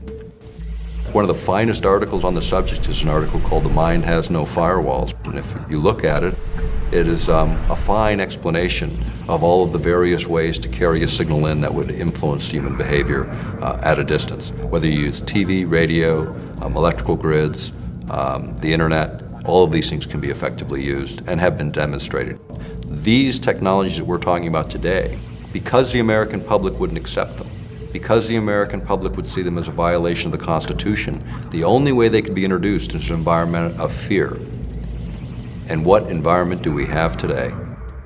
You know, this is an Occam issue, Occam's razor. The simplistic stuff works.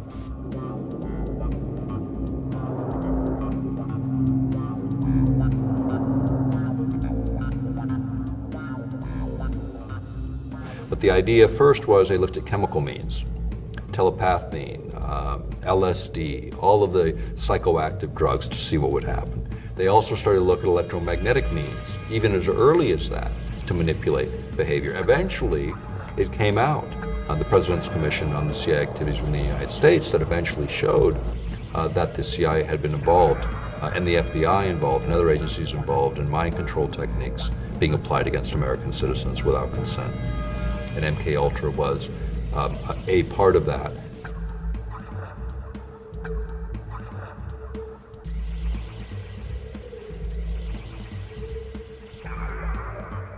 And in what may be the weirdest turn of events so far, the loudspeakers also pumped out Tibetan monastery chants at steadily increasing volume, named straight at Rockvan Koresh's sanctuary.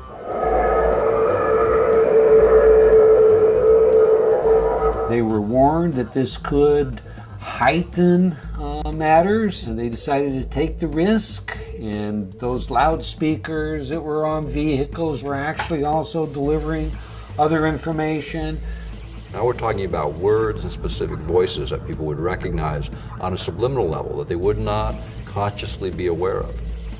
They tried a number of things. We know that they tried the sounds of killing rabbits and things of that nature that are supposed to be, you know, intuitively abhorrent. Noise that would affect you on a fear level, to create fear and anxiety. Really though, you know, when you think about it, is that really the right thing you wanted to do in that environment? Or did you want to bring people to calmness, to thinking more clearly, to being more analytical? You know, what they did is they agitated the situation. They created an explosive situation. The results are now clear.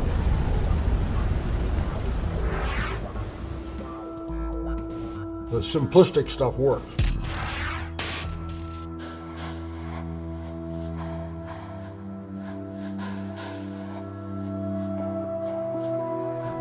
HAARP is the High Frequency Active Auroral Research Project. It was originally a joint effort of the Air Force and Navy. It's now run by DARPA. It's just dropped a little bit in terms of classification, but it has multiple possibilities and lots of effects. They just finished upgrading it from 48 antenna to 180.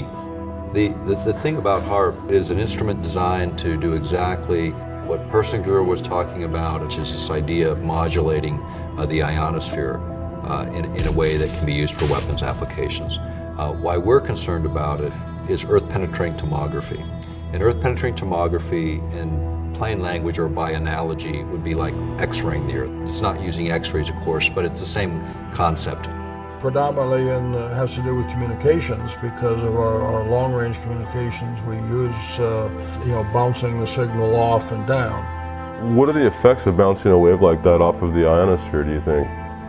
Probably very minimal. It probably goes up and mostly goes down. It's like punching the ionosphere, and every punch of high frequency causes the ionosphere to vibrate in harmony. That it converts the ionosphere from direct current to alternating current, and then it behaves as a giant broadcast antenna, pumping the signal back to the Earth in the ELF range.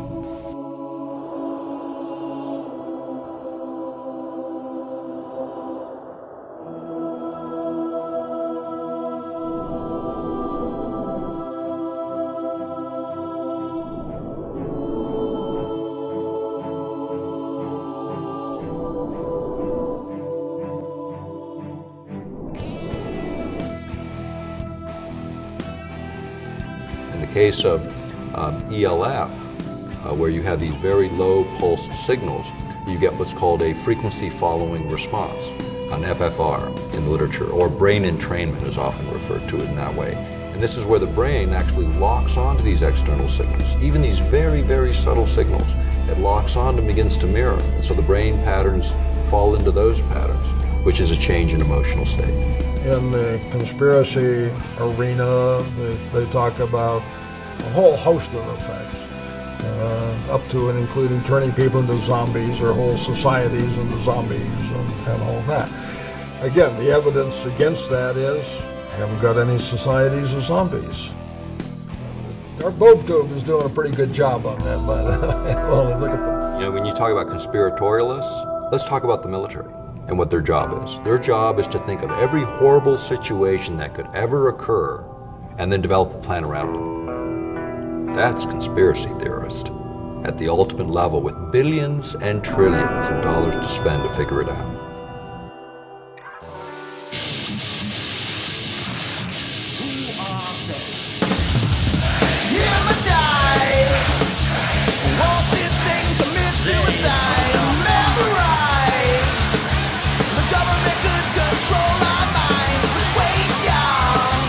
Propagandists will go to any lengths to influence people's opinion, including murders, right?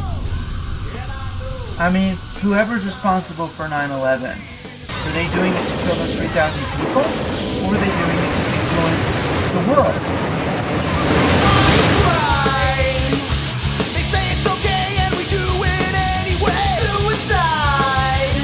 They want people to follow orders, push buttons, stand in line. They're afraid to death of the rogue mentality.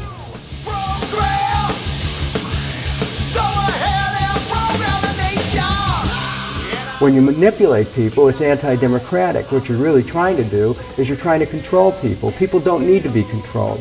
They need to be able to make their own decisions. Consciousness to freedom to think is a fundamental human right. The idea of violating free will is something that even God doesn't do. And yet man thinks they can do this. At this defining moment, change has come to America.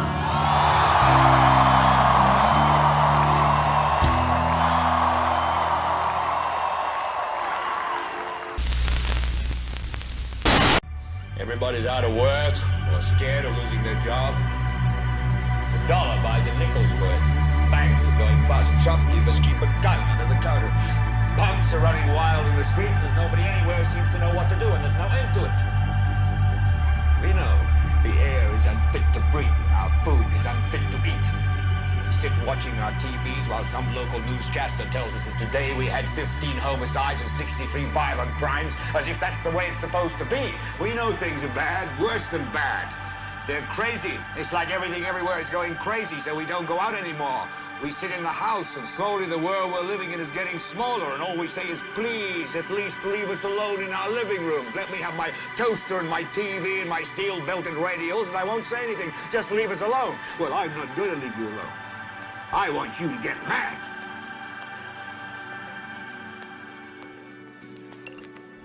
In a repeated national survey, doctors in all branches of medicine, doctors in all parts of the country were asked, What cigarette do you smoke, Doctor?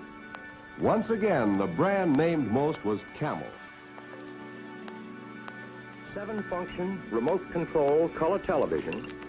So beautiful, it enhances any decor. Northeast of town. City officials have called for military help. Planes and troops are expected to arrive within the next 2 hours. Meanwhile, Running consoles, handsome combinations, 18 fashion award-winning cabinets. Here is the ultimate in television. A supreme achievement in television Your eye engineering. tells why Motorola gives clearer, A color sharper set. pictures. For example, See me at my best. See me on a Motorola.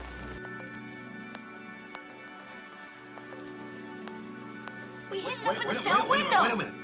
What are you talking about? We bugged Mr. Blake's cell. You what? We bugged the cell with Arnold's tape recorder. Just listen to this, Paul. I can't listen to that. But Paul. Opie, I can't listen to that. I'm not permitted. But Paul, you don't understand. Opie, I can't listen to this. Now, I told you about eavesdropping. But Paul, this is different. Yes, it's worse.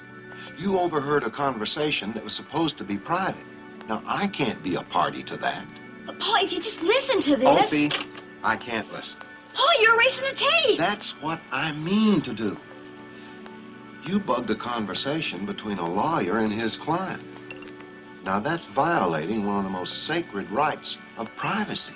But Paul. No buts. But if it helps the law. Opie, the law can't use this kind of help. Because whether a man is guilty or innocent, we have to find that out by due process of law. What? What now? Now it's on television now, me? What now? It's you. Well, I haven't got a coat or it's on. Wait a second, don't move nothing. Wait, I'll get a coat. Don't run. What now? I'm on, yeah? Hello, well, oh, gee. The Jerry Lewis Show. 29th of July. Joshua, yeah. Love you, sexy.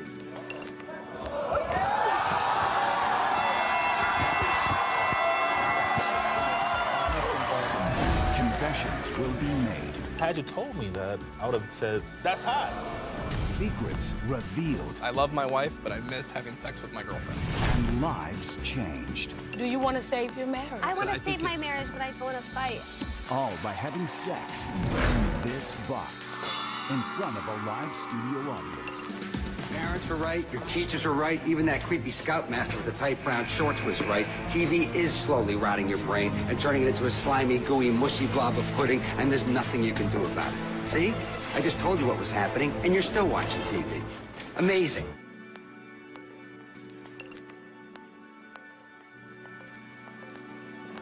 And one of the biggest tools in the hands of the masters who run this world is Hollywood. Hollywood is an incredible story. And the Druids were they were the ministers, the priests, the judges, the lawyers, they were the religious leaders, so there was a priesthood that dominated Europe. It still does.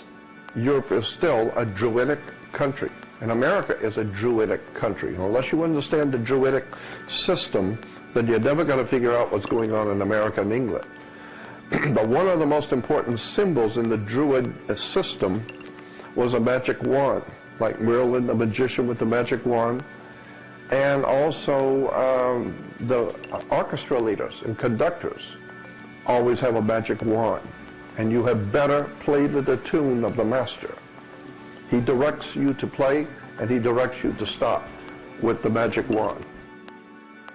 So you're dancing to his music. Magic wands were always made out of the wood of a holly tree. It's made out of Hollywood. And Hollywood is a Druidic establishment. And the symbols, the words, the terms, the stories are designed. Think about it. They do. And that means you can't rely on the media as it is today either. Oh, of course not. All the media in this country, radio, television, and print, is all owned by 5 corporations. All of these corporations that own the media are owned and controlled, and members of the Council of Foreign Relations sit on the board of directors. Can you name those 5 corporations? Is that? Not off the top of my head. Okay. I could try, but I don't want to take a chance of being inaccurate. But you can trace that yourself. Okay. Remember, if you go down and you trace the ownership of a station or a newspaper, and you get to a corporation, remember that somebody owns that corporation, and it's usually another corporation. But when you trace the interlocking of all these things, when you get to the top, there's 5. And all journalists know that there's some things you don't write about and you don't talk about because you'll lose your job. If it's on TV and a famous face says something, then it must be true. He doesn't have to show you a fact or anything else. You've been brought up with these faces. That's why they keep these guys on television into their 70s and 80s. You've grown up with this father figure who's on television every night at 6 o'clock. In your house, in your room, staring right at you. And football games and basketball games, all to keep the idiots preoccupied with things that don't mean anything in the scheme of the entire world. So that they don't have the time to learn what the truth is. So they don't ever get smart enough to learn how they're being manipulated. So they don't ever question the emperor. In consumer news, economic factors may take some spring out of the Easter Bunny step this year. Economic factors may take some spring out of the Easter Bunny step this year. Economic factors may take some spring out of the Easter Bunny step this year. Economic factors may take some spring out of the Easter Bunny step this year. Economic factors may take some spring out of the Easter Bunny step this year. Economic factors may take some spring out of the Easter Bunny step this year. Economic factors may take some spring out of the Easter Bunny step this year. Economic factors may take some spring out of the Easter Bunny step this year. Economic factors may take some spring out of the Easter Bunny step this year. Economic factors may take some spring out of the Easter Bunny step this year. Economic factors may take some spring out of the Easter Bunny step this year. Economic factors may take some spring out of the Easter Bunny step this year. Economic factors may take some spring out of the Easter Bunny step this year. Economic factors may take some spring out of the Easter Bunny step this year. Economic factors may take some spring out of the Easter Bunny step this year. Economic factors may take some spring out of the Easter Bunny step this year. Economic factors may take some of the spring out of the Easter Bunny step this year. Economic factors may take some spring out of the We're in a lot of trouble. So, a rich little man with white hair died. What has that got to do with the price of rice, right? And why is that woe to us? Because you people and 62 million other Americans are listening to me right now. Because less than 3% of you people read books. Because less than 15% of you read newspapers. Because the only truth you know is what you get over this tube. Right now, there is an entire generation that never knew anything that didn't come out of this tube. Television is not the truth. Television is a damn amusement park. Television is a circus, a carnival, a traveling troupe of acrobats, storytellers, dancers, singers, jugglers, sideshow freaks, lion tamers, and football players. We're in the boredom-killing business. So if you want the truth, go to God. Go to your gurus. Go to yourselves. Because that's the only place you're ever going to find any real truth. Man, you're never going to get any truth from us. We'll tell you anything you want to hear. We lie like hell. We'll tell you that Kojak always gets the killer and that nobody ever gets cancer in Archie Bunker's house. And no matter how much trouble the hero is in, don't worry, just look at your watch.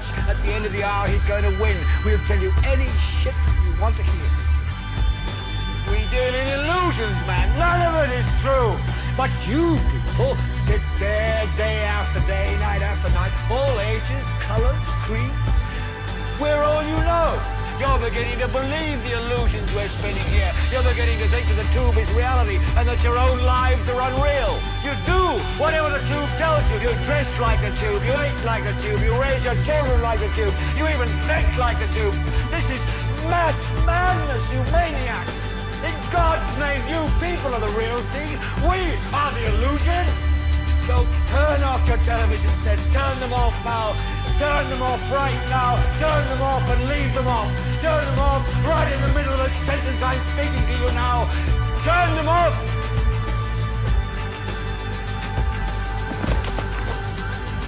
Should have melt the greats, but it doesn't, does it? I want to take one issue it with doesn't. I want to. And I just question. He's going Rosie O'Donnell on and me I here. do. You know, wait a minute. That's Rosie O'Donnell. Well, I know a little bit. How can they fall at the rate of gravity? Look, they fell at the rate of I'm not gravity an engineer. in powder. They blew into powder. But if it were true, a lot of engineers would have come out before that. I want to take issue with one thing. You actually had a talk show for a small period of time. They fired you. No. They took me off the air and paid me for 3 years and bought my silence. You said, talking about Fox and CNN and MSNBC, you said all the stories come from upstairs. Yeah. Even though the host pretend it's them, you know, people need to understand. Bill O'Reilly, Sean Hannity, and the rest of them, they're not these individual rogues setting their own agendas. These guys will deny it and say they have artistic freedom. You're either going to call me a lot. I'm telling you. Wait a minute. So, in other words, you chose to talk about Anna Nicole Smith for a month and a half? No, well, we only a moment left. Hold on. Let me follow up on this 9/11 thing for a second. Right. Did the government know ahead of time?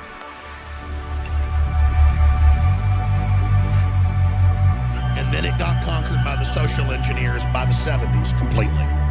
They already had great toeholds before that in the newspapers, but when TV rolled around in the 30s and became ubiquitous by the 50s, and people stopped sitting around the table listening to stories from mom and dad about work and about life, kids stopped growing. They became arrested development because now they were being raised by the television. Now the state and the media was the center of their life. Now there was a Jim Jones cult leader every single morning and every single lunch and every single dinner, telling you what to believe, telling you what to think, telling you how to behave. Like, I love TV. That's a big juicy worm on the end of that hook. Yum. But then, within a decade or so, suddenly the males on the shows were idiots. Suddenly the women were the bosses. Suddenly the state had to take your rights to keep you safe. Suddenly there were other messages being brought in. And there we were, being desensitized, being controlled.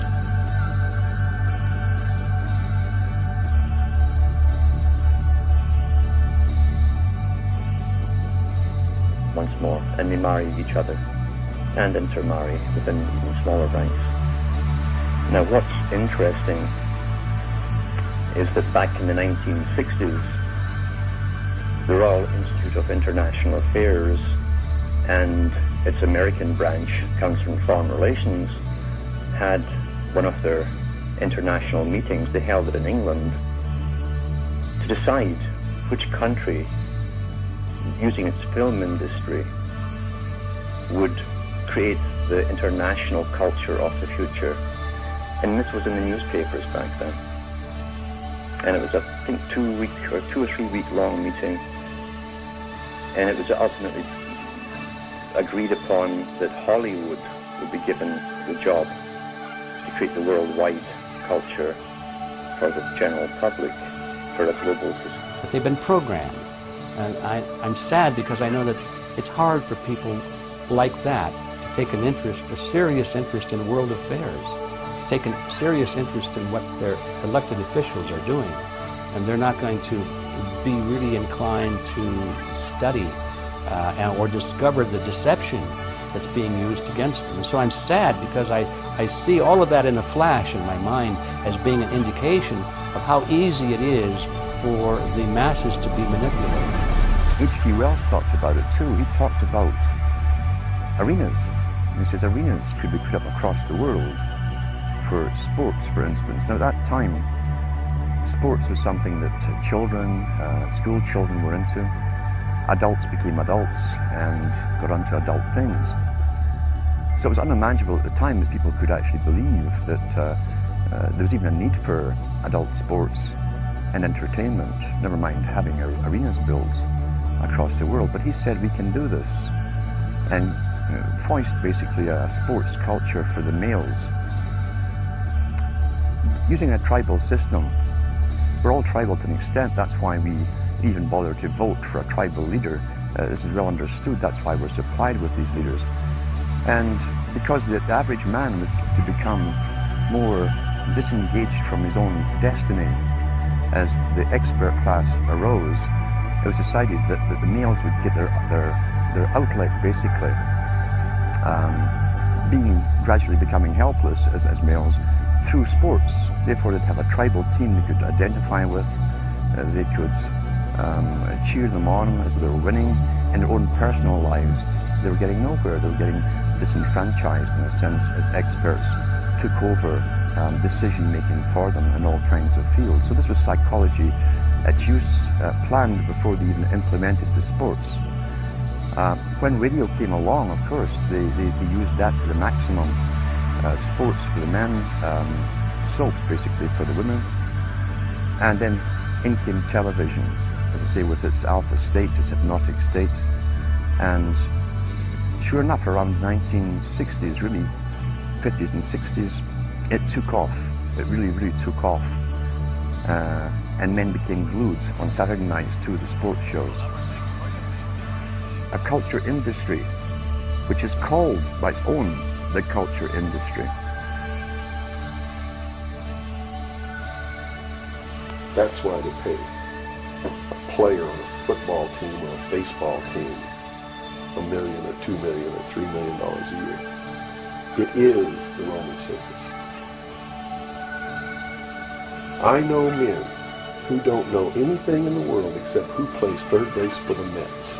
And they think that's a great accomplishment. And they meet and pat each other on the back and bond and go have cocktails and talk about what this guy that plays third base for the Mets did in last night's game. It's sad.